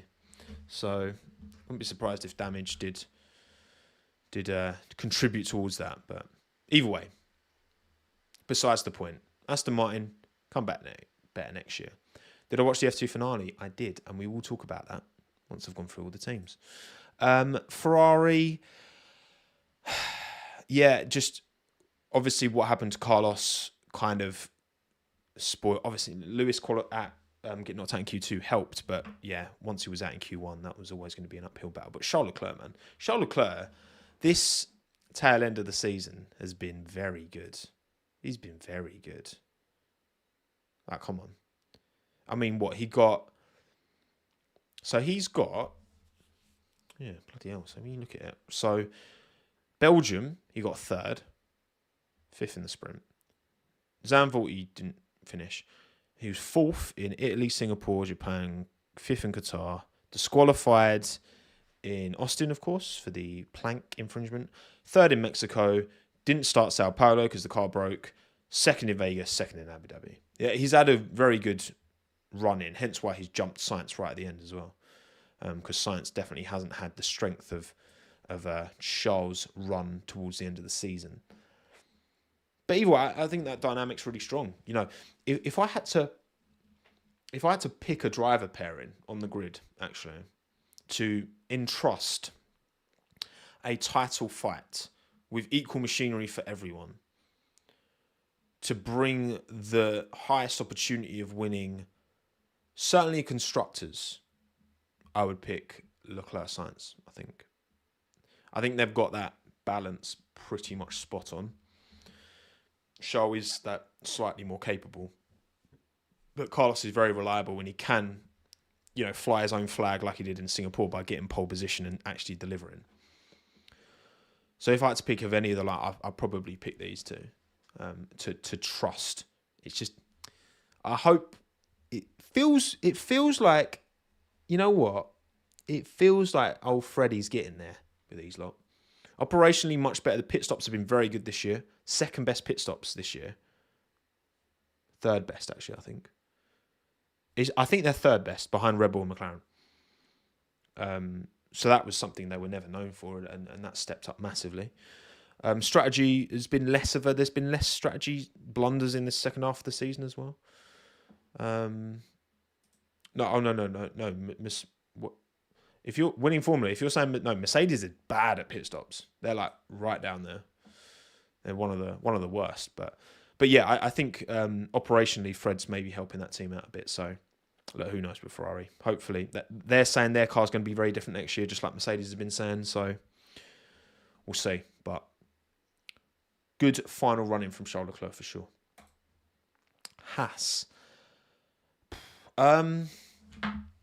Look, again, I think Safnauer in, Gunter out is a decision that I would endorse for sure. Gunter's just taking selfies. Follow him on Instagram if you don't. It's fun. He just takes selfies at various places. And I'll give him a shot. Otmar, working with a small independent team that was Force India, that isn't anymore. It's this big Aston Martin. But Otmar was doing bits running that team back then. Haas have a limited facility. Surely he's a great, it helps. He's American. Maybe that helps his relationship with that side of things. I don't know. Maybe he doesn't have a relationship with Gene Haas. I don't know. But I would certainly give Otmar that job and relieve Gunter of his duties if it was up to me. Of course, it isn't.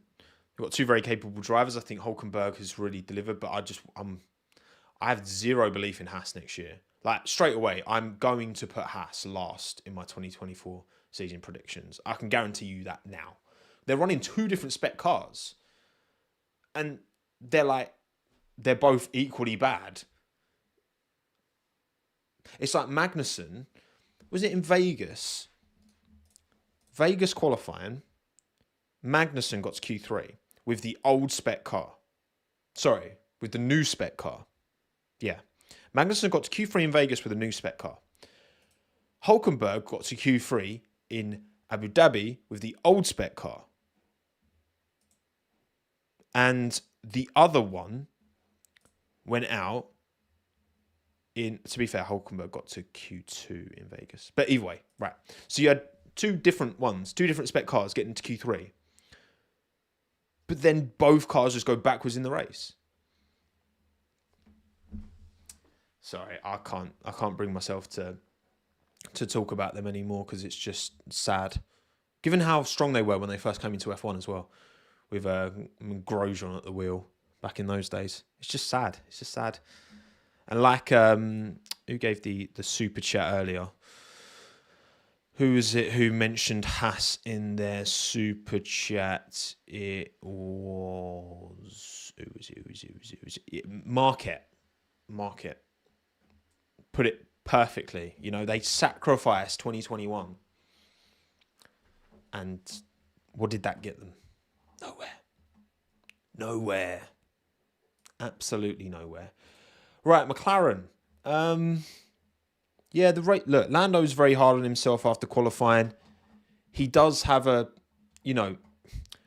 benefit of doubt I'll give to him is that there was a Mercedes creating a bit of dirty air in front of him, which when you're pushing like that in a slow sector on tyres that are right at the end of the lap, I can understand why he made the mistake.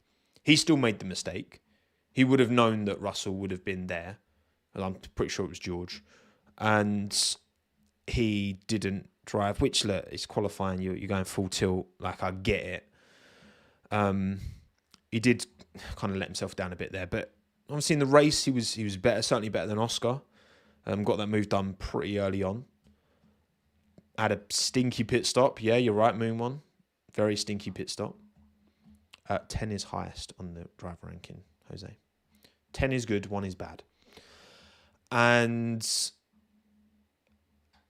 look, Lando is not the complete package yet, but he's bloody close. Come on.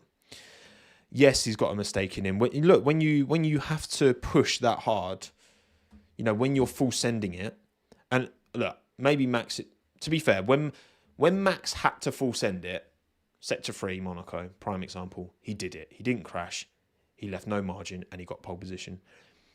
When Charles in Miami full sending it into the wall, Lando full sending it here, makes the mistake. We don't really see Max making those mistakes. Now, is that because Max isn't having to full send it? Maybe. I don't think that's in Max's character though. Like, even though he's got the quickest car, he knows that. I still think if he's end of Q3, I think he's leaving nothing on the table. I don't think he's consciously driving within himself. So I think that's the difference between a Max and a Lando /Charles. That's what I would say. That's what I would say. So, yeah. You know what? All in all, it's good development. It's good progress. I think Oscar's had a very good rookie year. Very good rookie year. Certainly not a better rookie year than... I mean, people... look, he deserves credit for sure, of course, right? Is it as good as Lewis's year? Well, you can't compare. You can't compare because they had unlimited testing back then, so it's not fair to compare. You can compare it to Charles Leclerc 2018. In fact, so let's do a poll. Who had the... I can't type today. The more impressive rookie season? Was it Leclerc 2018 or was it Piastri 2023? Because I think Piastri 2023 has been the closest. I would say that George, Lando and Alex... George was hard to rate because he was in a Williams that was just nowhere. Alex did well. He got Rookie of the Year. Don't forget that. He got Rookie of the Year over them too in the Toro Rosso and then did very well in the Red Bull. But Leclerc's rookie season for me is the one really stands out. But 60% of you have given it Piastri. For me, it's Leclerc.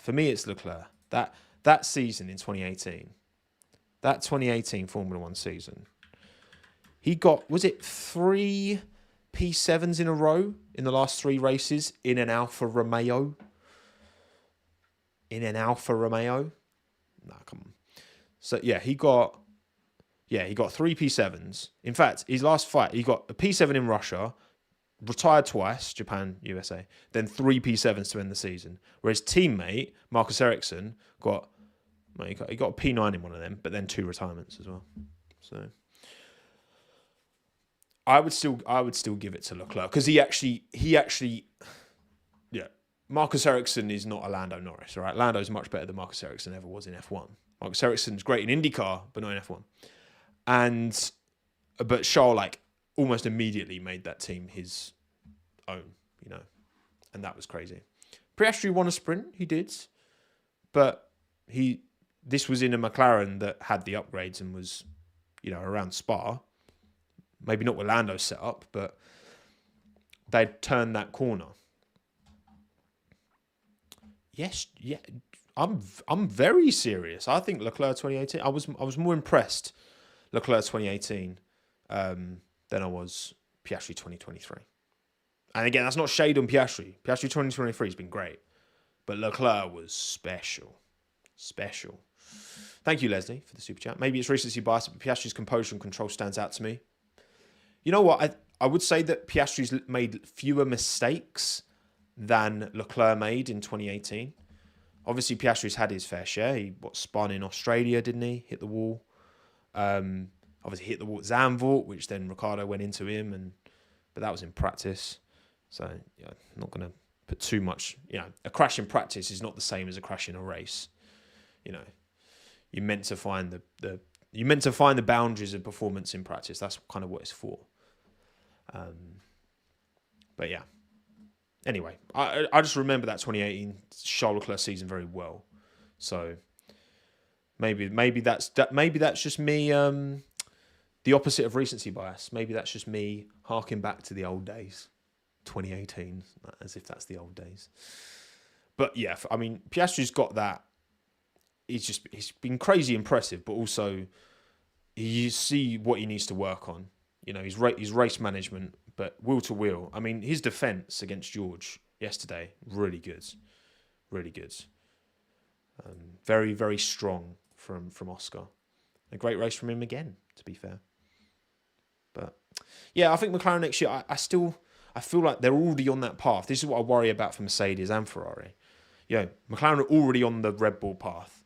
You could argue Aston Martin are already on the Red Bull path as well. They don't have to learn a new path. They just have to keep moving forward with this. And Stella's talked about this chassis, there's a lot of the upgrades they want to bring, they can't because this chassis isn't built for it, but they will have a new chassis for next year, blah, blah, blah. It's, we'll see. It's an interesting one. Thank you very much, Avkid, for the super chat as well, by the way. Our time on my highlight on Mondays, I do my weekly food shop, coming home, eating my meal deal, watching your Chinwags. Keep up the great content. Thank you, Avkid. You can't do that and not tell me what your super chat is. Tell me. Sorry, tell me what your super. Tell me what your meal deal is. Tell me in the normal chat what your meal deal is, Avkid. Thank you very much for the super chat. Appreciate it. Nostalgia, maybe Jake, but imagine what Oscar would have done to Marcus. I think Leclerc did at least what Oscar would have done to Marcus, if not more. I do. Nostalgia bias it is, Amy. You're right. Nostalgia bias it is. Absolutely. And yes, Tesco do have the best meal deals. Of course they do. Come on. It's not a debate, surely. All right, Mercedes. Yeah, look, that obviously been off the car. Consistently third quickest car most of the year, right? This is an example in Abu Dhabi. You know, George was, that car was probably on race pace anyway, the way Russell was harrying Piastri and, would have reeled in Lando as well. I think race pace wise, they were third quickest, and I think they've been third quickest car more often than anyone else has been third quickest car. And that's what's got Lewis P2, P3 in the drivers and Mercedes P2 in the constructors in the end. It just feels like they can't possibly be on a clear path because their new car's still in the wind tunnel and they've not actually raced it yet with this is a Frankenstein car and they've done, I think credit to Mercedes, they've done well considering this is a bit of a cobbled together car clearly. To get P2 in the constructors, they've done well in the end, but is that because of Ferrari's misgivings more than anything? Probably. And I think obviously Lewis was nowhere this weekend. George was the one performing this weekend, and we've had plenty of other weekends where it's been the other way around. And look, it's so difficult to know how much credit to give the drivers, because maybe this Mercedes is actually a worse car than we think, and George and Lewis are actually overperforming to get to P2 in the constructors. Because a lot of people and I think individually, you look at their individual talent, and I can't necessarily argue with that being the best driver lineup on the grid. I think as a driver lineup, it doesn't work. But as individuals, maybe they're just excelling and they're dragging this car to a position where maybe it shouldn't be. That's one way of looking at it. Tesco, Christmas turkey sandwich, quavers and a water. Oh, you started strong, Kid. You started strong there. Because I like they've got the turkey and cranberry Christmas sandwich. Is very good at Tesco meal deal. I love a quaver at home from a multi-pack, not in a meal deal. I know they had the grab bags that are quite big. So I kind of rate it, and then a water, I'm a tap water boy. What can I say? Would I get a water sometimes if I'm feeling a bit self-conscious of me tummy? Then I might get a water. But usually for me, I will get that sandwich sometimes. But then it's cheese and onion McQuays, and either a lemon San Pellegrino or a Green Machine, or a orange Lucozade if I don't feel that well, because that gives me a bit of energy, But anyway, water is healthy, of course it is. But look, this is water in here, okay? Tap water. Greater Anglia's finest. Thank you again, Leslie. Far too kind. Appreciate the super chat. Tommo, if you follow that Mercedes logic, you need to follow my logic from a couple of races back about Max outdriving the performance of that Red Bull. Well, look, again, I think outdriving, what outdriving means is that you're driving like at the ceiling, because you can't possibly outdrive the car. Like, I'm going to make a hole in the floor and use my legs to add an extra horsepower. Max is driving at the ceiling of that Red Bull. And I think when Lewis and George are hooked up with that car, they are driving that car, that Mercedes, at the ceiling when they're hooked up. But that operating window seems to be so small. And very, Max is consistently getting to that operating that bigger operating window. And you could argue maybe I don't think it's as big as like the Mercedes used to be back in the Hamilton Bottas days, that operating window for the Red Bull, because of the way Max likes a car set up. He likes it on the nose. He likes it feisty. But yeah, I just think there's definitely, with two worse drivers in that Mercedes, they would be looking a lot worse in the constructors, I think. But they have Lewis Hamilton, they have George Russell, who are two very, very capable and talented drivers. Arguably the most individually talented pairing. But again, not a good pairing together, if you know what I mean. So I get that logic for sure, Leslie. We'll never know. Brody, you don't know what a quaver is. You don't know who... Right. This needs a poll. Sorry. We need to do another poll here. Wait, where's my other poll still up? My other poll's still up. Oh, good. Goodness gracious me. Who knows what a quaver is? Yes or no? I'll be fascinated to know what percentage of the 1,432 of you who are watching this live on YouTube know what a quaver is. Oh my God, the no is just growing. The no is growing. No, but Lays is Walkers, but is there a European quaver? Because Lays is Quaver's the brand, the sub-brand under Walkers. Oh my God.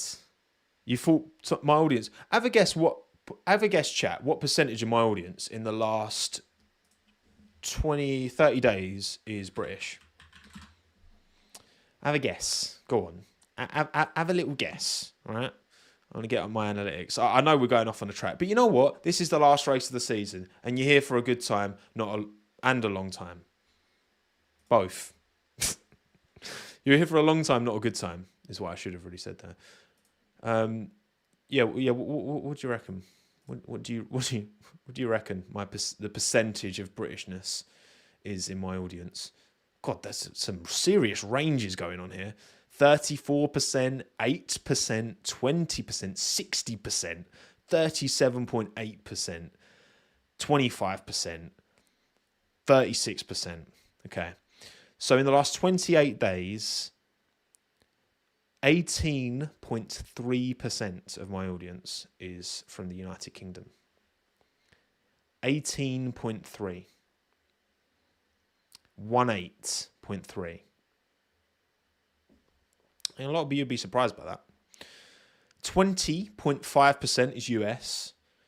6.2 is Netherlands. 5.9 Australia. 4.9 Canada. And then, what are the next ones? 4.3 Germany. 3.7 India. And then it drops down a bit. 1.9 South Africa. 1.8 Sweden, 1.3 Ireland, 1.2 Philippines, 1.2 Spain, 1.1 Singapore, 1.1 Norway, 1.1 Brazil. How do I have more Norwegian viewers than I have French? Like, 1% is French. Yet the France population, 67.75 million. The Norway population is 5.4 million. Allez le bleu, not enough. Parlez-vous français? Not enough French prop, apparently.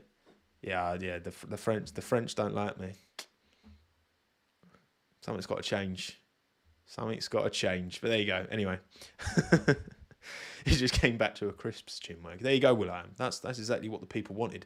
Matthew, you are far too kind. 6 season Warmo. Cheers, legend. We'll go again in 24. Thank you for the support, Matthew. I do appreciate it. You're far too kind. Far too generous. Big up Matthew Gordon, long-term supporter and subscriber, and it's all love, people. Appreciate it. Right, Red Bull.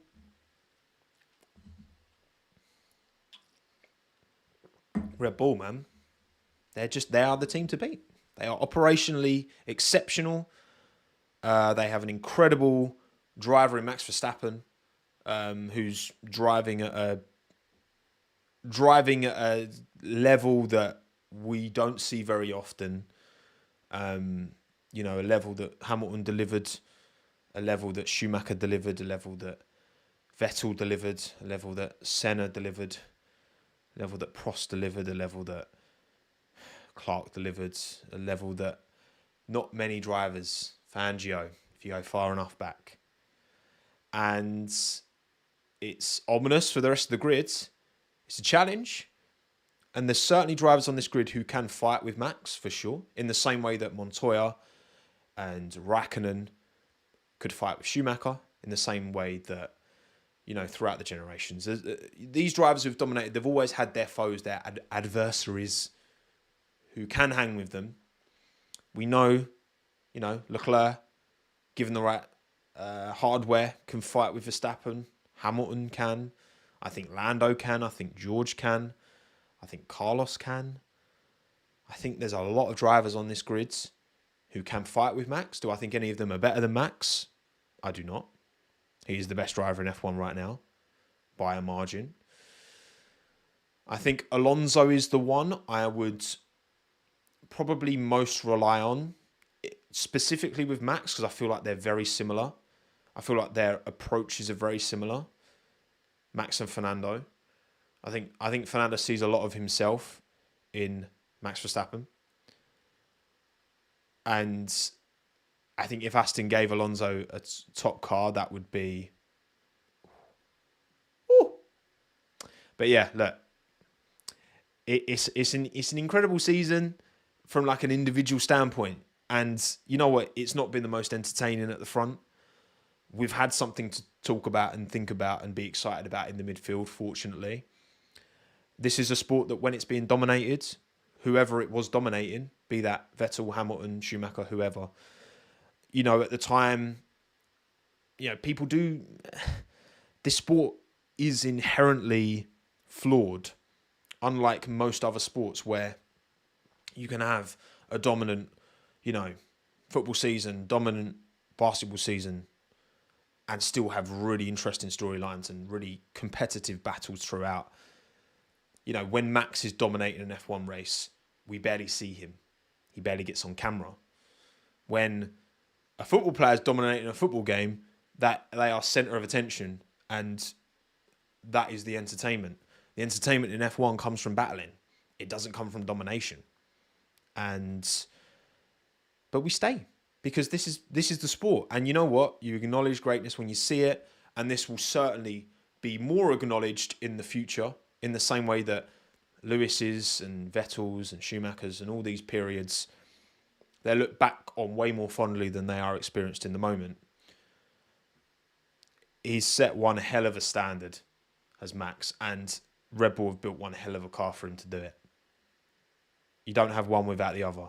The car don't go nowhere without a driver, and Max ain't jogging a lap time in the 125s, I'll tell you that for a fact. So, thank you, Bradley, for the super chat. Shout out Nick DeVries, because the F1 scoreboard couldn't even get it right on Sunday. Yeah, and shout out 22 drivers when there should be 20, because then I had to change all my graphics, which was slightly inconvenient to me. How dare you? Yeah, look, Red Bull are the team to beat next year for sure still. They've got the ATR punishment. I want to ask this question one more time, as 66% of you confirm you don't know what a quaver is. Well, I mean, the fact that 34% of you do shows that, and only 18% of my audience is British. A bit different. Right. Who's in that Red Bull alongside Max at the start of 2023? Is it Checo? Is it Daniel? I'll stick in an other option. Actually, you know what? There's no way it's anyone else other than potentially Daniel. Okay, I wrote 2023. I meant 2024.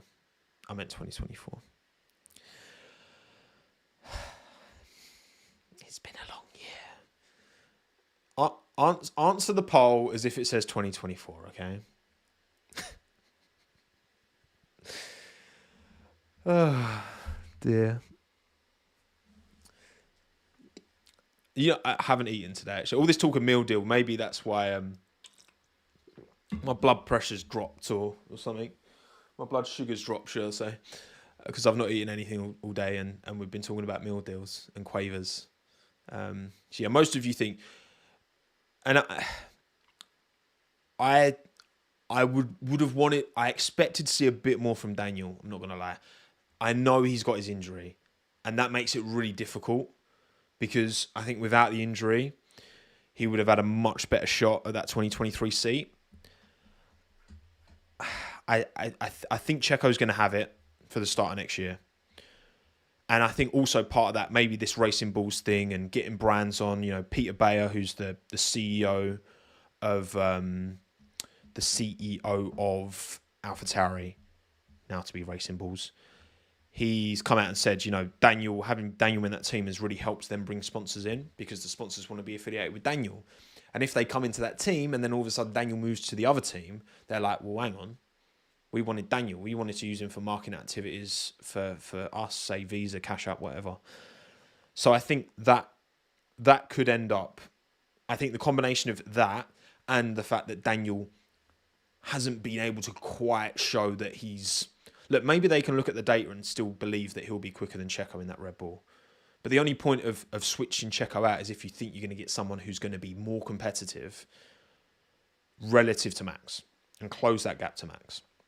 Because if they want to maximise their chances of winning Constructors next year, then they need a driver who's more like a Sainz to a Leclerc rather than a Perez to a... Because the Perez gap to Max is like the Sargent gap to Albon. It's like arguably more. In race pace, it certainly is more. It certainly is more, definitely more. But a driver's title is the thing that people remember, you know, the one that sponsors really sign up for. And sure, they get a bit more prize money, the team, but yeah, I don't know. 84% of you think Checo.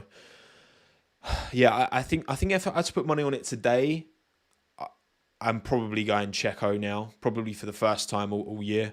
I wanted to kind of see the full Daniel, but I do think that Checo will have it for the start of next year. And look, listen,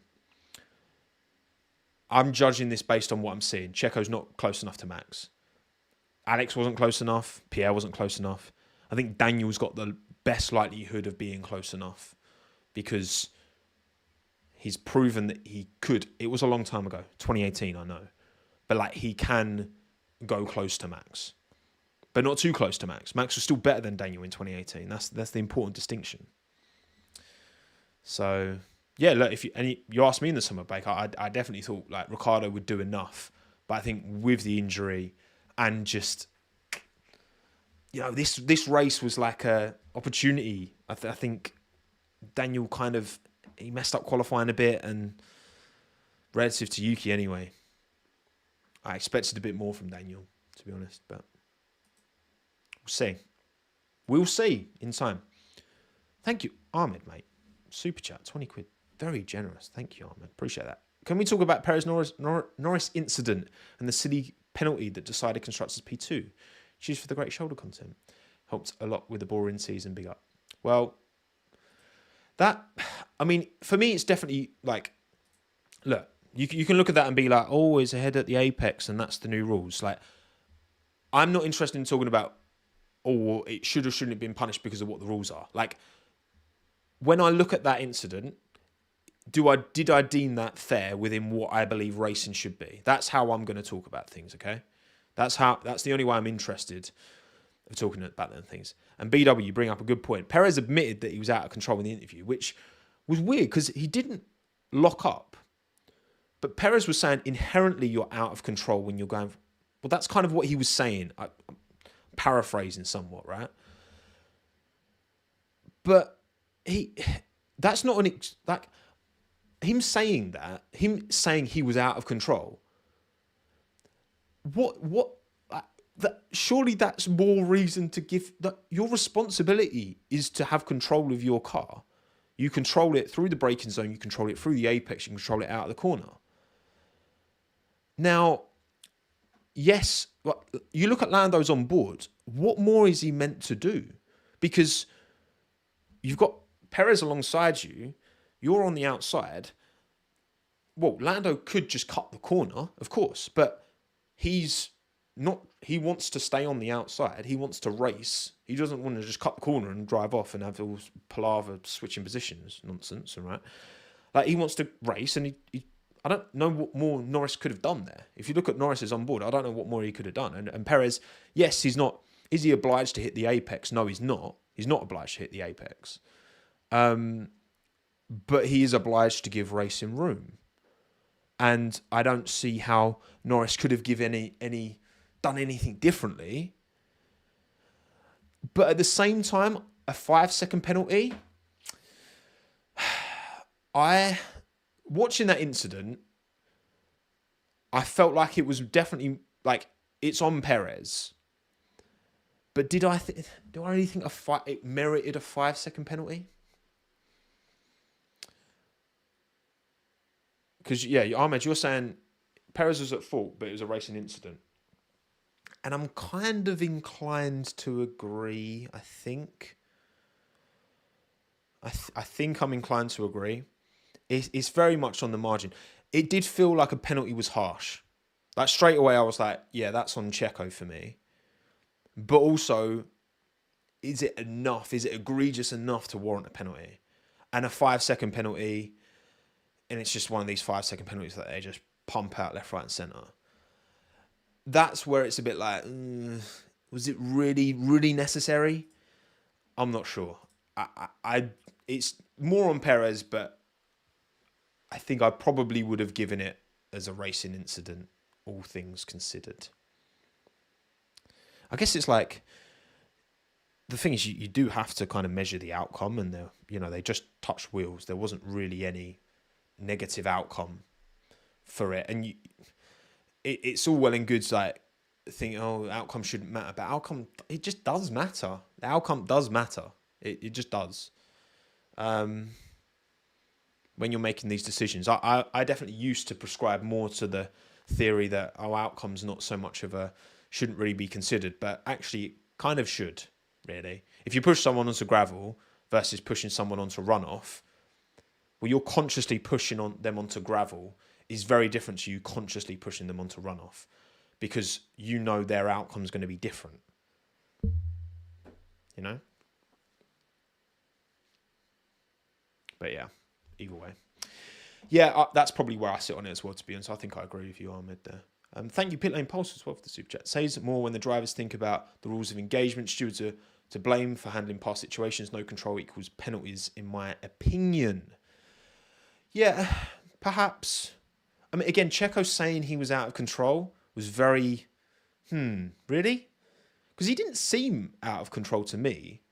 It just seemed like he tried to squeeze Lando, and like Lando tried to just take the corner as wide as he could, and Checo, I guess you could say, understeer. When I think of out of control, yeah, I guess understeer definitely counts as, you're turning the wheel and you're not getting the response you expect in either the form of understeer or oversteer. Typically, when you see an incident like that and it's out of control, it's when someone locks, because that's very clear and obvious. You see the puff of smoke, big lock up.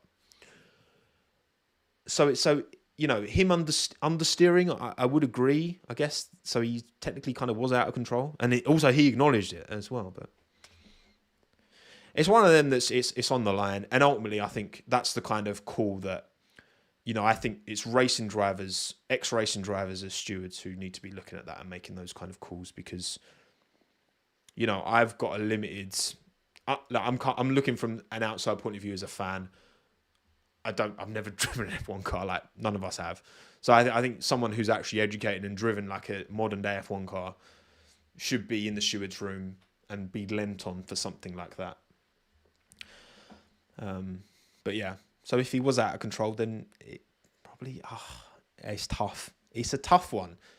The thing is, if Checo had locked up, maybe that's the deal. If Checo had locked up, I probably would have said penalty. If Checo locks up, I would have said penalty, because he's locked up and he's out of control and he's hit Norris. But he understeered, which is still out of control. I don't know. We move anyway. Not much more to say on Red Bull, ultimately. great season for the team. We move. She drove a Formula 1 car. Yes, on the game. Finally, Williams. I've just done this in alphabetical order, so that's why we're ending on Williams. Yeah, 22-0 to Alex in qualifying. Logan, stinker in qualifying. James Vowles, very interesting words post-race. I haven't got them to hand, but he was asked about Logan, and he was very open-ended. He was very political in his answer, which, Vowles is very good. I was about to say something very sus. He's very good with his words, James Vowles, and he knows what he's doing. He was very much like, we want to support Logan. Logan's going to be part of the team. He was like, whatever happens, Logan will still be part of our team, which is very,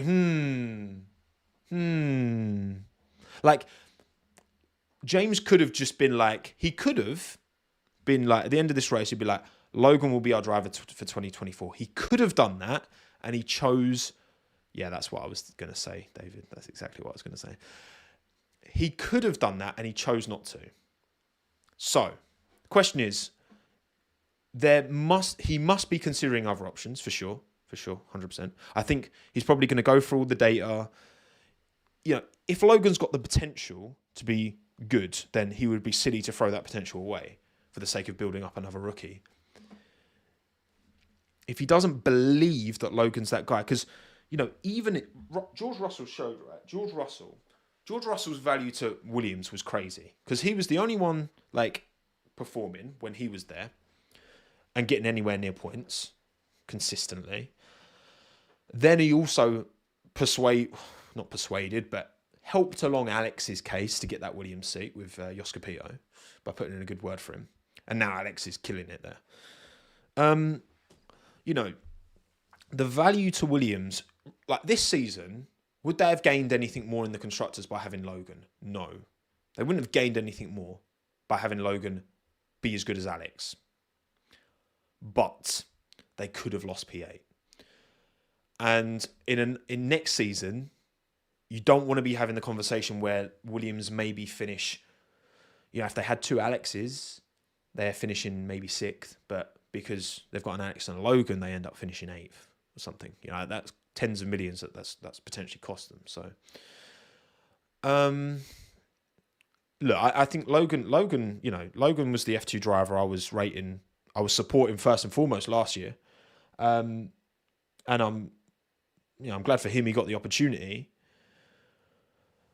But who are the other names? Because you've got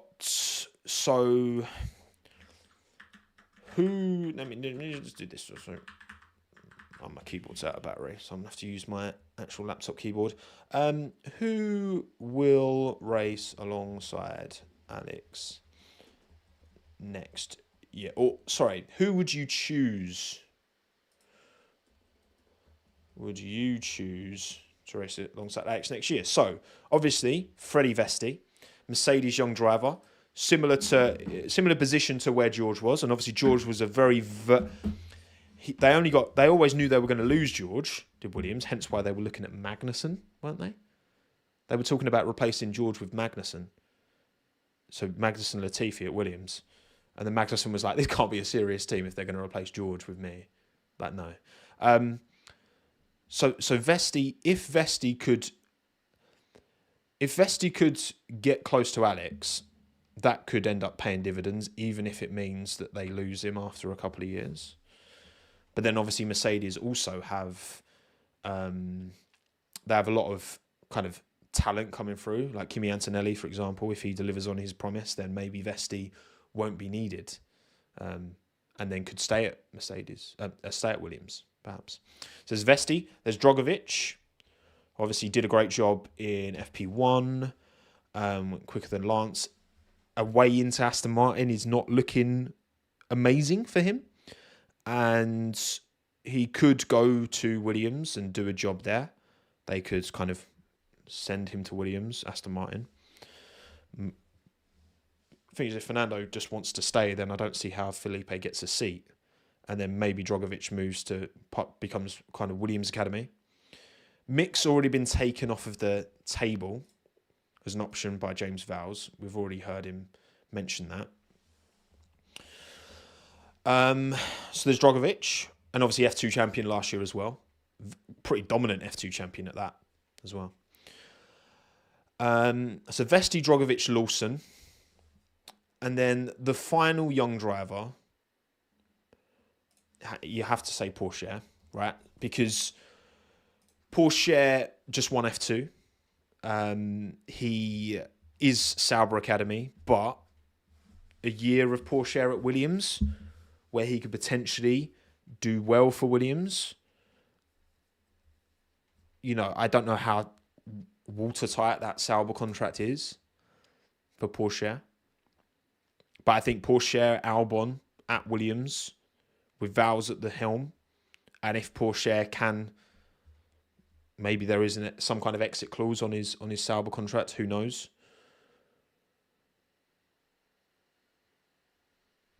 Hard to say. MGT, Pourchaire's last win in March was March 5th. He's a fraud. He also got 7 podiums in feature races this year. Vesti only got 5. So, feature races, reverse grid sprints, Vesti cleaned up. That's where he got most of his wins. But in the feature races, Pourchaire was very, very good. So, don't get it twisted. I know people like to criticise because Pourchaire only won 1 race all year, but he was consistent. Lando only won 1 race in his F2 season in 2018, and he still finished second. So, consistency is going to be way more important to a team analysing a driver's... You know, Vesti made some big mistakes. He got bad luck as well, Zandvoort, when his wheels fell off. But he made some, Spa into the wall. Just dropped it on his own. Monza. I think trying to go at Pourchaire for that is a bit. But at the same, I do think Pourchaire's definitely got a mistake in him. He does have a mistake. I remember, was it Zandvoort last year? I remember him having a bit of a stinker. Maybe it was this year. Who knows? Because that F2 season's just so fragmented. But no, I would... Well, 36% of you are saying Lawson. Lawson would make a lot of sense. He is the one out of those 4 names who has actually done it and proven that he can do it. Does Lawson have a long-term future at Red Bull? You know, would Williams... This is the thing, because we just don't know how watertight these contracts are behind closed doors. Like how watertight Drogovic is with Aston Martin, Vesti with Mercedes, Pourchaire with Sauber, Lawson with Red Bull. We just don't know. In Saudi, Pourchaire T-boned Bem, and he did. Yeah, that was a stinker, actually, from Pourchaire. Yeah, look, Pourchaire's got a mistake in him. And I think that is the one concern I would have if I was, involved in that decision-making. Yeah, Pourchaire's outright pace is great, but he has already got quite a catalogue of errors.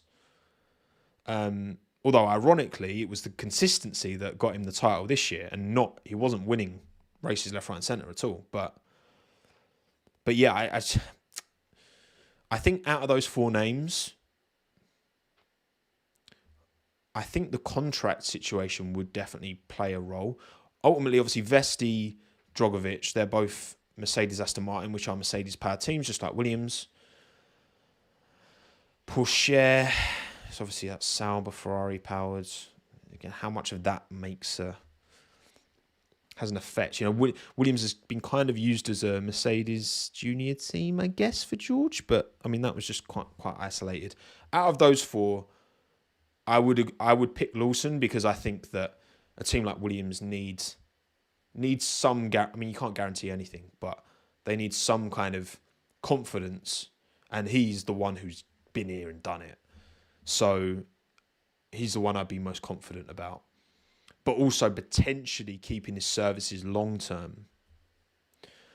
Keeping services long-term, I'd probably be most confident in maybe Vesti, just as I think Mercedes have Kimi coming through. But yeah. So I'd agree with you. 37% of you said Lawson, 28 Drogovic, 23 Vesti, and 12% of you said Porsche. So it's quite an even spread, to be fair. Alex and Liam, teammates in DTM. True, Rodsy. I didn't even think of that. And actually, that's where Lawson outperformed Albon, for sure. In DTM, Alex struggled relative to Liam. That would be a vibe. Alex and Liam at Williams. Look, James Vowles has the data to make the right decision. I think Lawson showed more in his few races than Sargent has all season. Even though Sargent's shown potential speed, he's made mistakes when it matters. Big mistakes. Not good enough. And Mick Schumacher's not going to get that seat. He's going to Alpine, isn't he, for WEC. So, good opportunity for him at the end of the day. But yeah, cool. I think we're done. So, again, end of season ranking video will be coming later this week. So, if you haven't already, link in description of this YouTube video, on my Twitter, wherever you consume this, you will be able to find a link somewhere. So you can fill it out. I'm going to maybe leave it a couple of days for get a good glug of responses, hopefully. And yeah, rate each driver from 1 stinker to 10 perfect, banger, whatever you want to call it. Did I miss any supers? Super do, because you lot have been very generous today. I do appreciate that. End of season, very kind, but make sure you're spending money on the people you know and love. Thank you, Adonis, for the $4.99 super. Vegas showed us how mid Miami is, but could you see the Miami weekend using IndyCar and NASCAR as a support for the weekend? That's actually a sick idea. I love that as an idea, Adonis. Like almost bringing the sports together. I think Indy and it was really cool seeing Pato O'Ward in the paddock this weekend. I think he's got a lot to give. I think he would be a great servant to an F1 team for sure. And maybe if Lando does move on, I think Oscar and Pato and McLaren, I think they'd be in very good hands. And look, McLaren can't ignore when Checo does and eventually hang up his boots, I think Pato potentially could take on that mantle as the driver that really commands that Latin American fan base in the same way that Checo does right now. So yeah, I think they're in a good place, and I think that's a really good idea. Combining Miami with like IndyCar and NASCAR. I think IndyCar specifically, I think would be really good. NASCAR would be cool, don't get me wrong, but I think IndyCar makes more sense. Having that as like a back-to-back Indy F1 weekend, because I think both series can benefit from each other, definitely. And I think going around the same track as well. That's actually a really cool idea. I like that, Adonis. Next time I see old Stefano, I'll give him a little one of them. Roger Penske, Stefano Domenicali, stick them in a room together and hash that one out. Love it. Love it. Wow, this has been a 2-hour, 15-minute stream. And it's been fun. Time flies when you're chatting nonsense, and that's what I always do. So thank you for joining for these streams this year in 2023. They're going to be back next year. Obviously, I will still be doing streams if any news comes out between now and the start of next year, I guess. The kind of testing. When we get testing, I'll do some Chinwags. We'll have a little chat. Yeah, if any news pops up. But yeah, I've got a few videos. Want to get some videos out front and centre. Because obviously it's post-season now, so there's some, again, reacting to predictions, blah, blah, blah, all that stuff. Also, ad rates are good in November. So I won't be doing as many videos in January because the ad rates aren't as good. Sorry, I take that stuff into account. But don't worry, I've got actually 2 really interesting videos. Actually, you know what? That's a lie. That is definitely a lie because, yeah, there will be at least 4 videos in January. So actually, I've just completely lied to you. I've literally just lied to your face. Even though the ad rates aren't good, there's one really cool opportunity which is going to hopefully give 2 videos. Also, yes, Joe, the merch should be being dispatched today. In fact, I'm literally going to text my supplier now. there's been a lot of delays, to be honest. It's been frustrating. I was hoping to get them online sooner rather than later. But if they come later this week, then I'll chase that up after we're done. So yeah, thank you all for coming. Thank you all for taking the time. Don't forget to subscribe to the channel, to like the stream, to comment down below if you've got this far. Comment the word is my Bluetooth speaker, which I love this. I got this as like a birthday Christmas gift like a year ago or something. It's a Marshall speaker. So type Marshall. Marshall is the secret word. If you got this far in the live podcast, let's call this a live podcast, There's no cuts. It's 2 hours of me talking. What more could you want? Stick that in the comments below the YouTube video, or I think I can put that in the audio only as a question, and you can respond, Marshall. Bosh, lovely. See you later in this week video. Reacting to my preseason predictions is the first one I'm going to do. But then again, make sure you fill out the end of season rankings, okay? Ratings. I should have called it ratings, really, shouldn't I? But 10 is good, 1 is bad, okay? That's all you need to know. Bosh. Right. Thank you all for coming. And I'll get Minton to say goodbye. Minton, come on. Hello, sleepy boy. Hello. Hello, boy. Oh, and the pink light's gone off. It ran out of battery. Perfect timing. There you go. Right. Say bye to your loyal, loving fans. Yes. Well, you're so warm. He's very warm. The star is back. Pleasure as always, everyone. Thank you all for joining. And I will see you next time.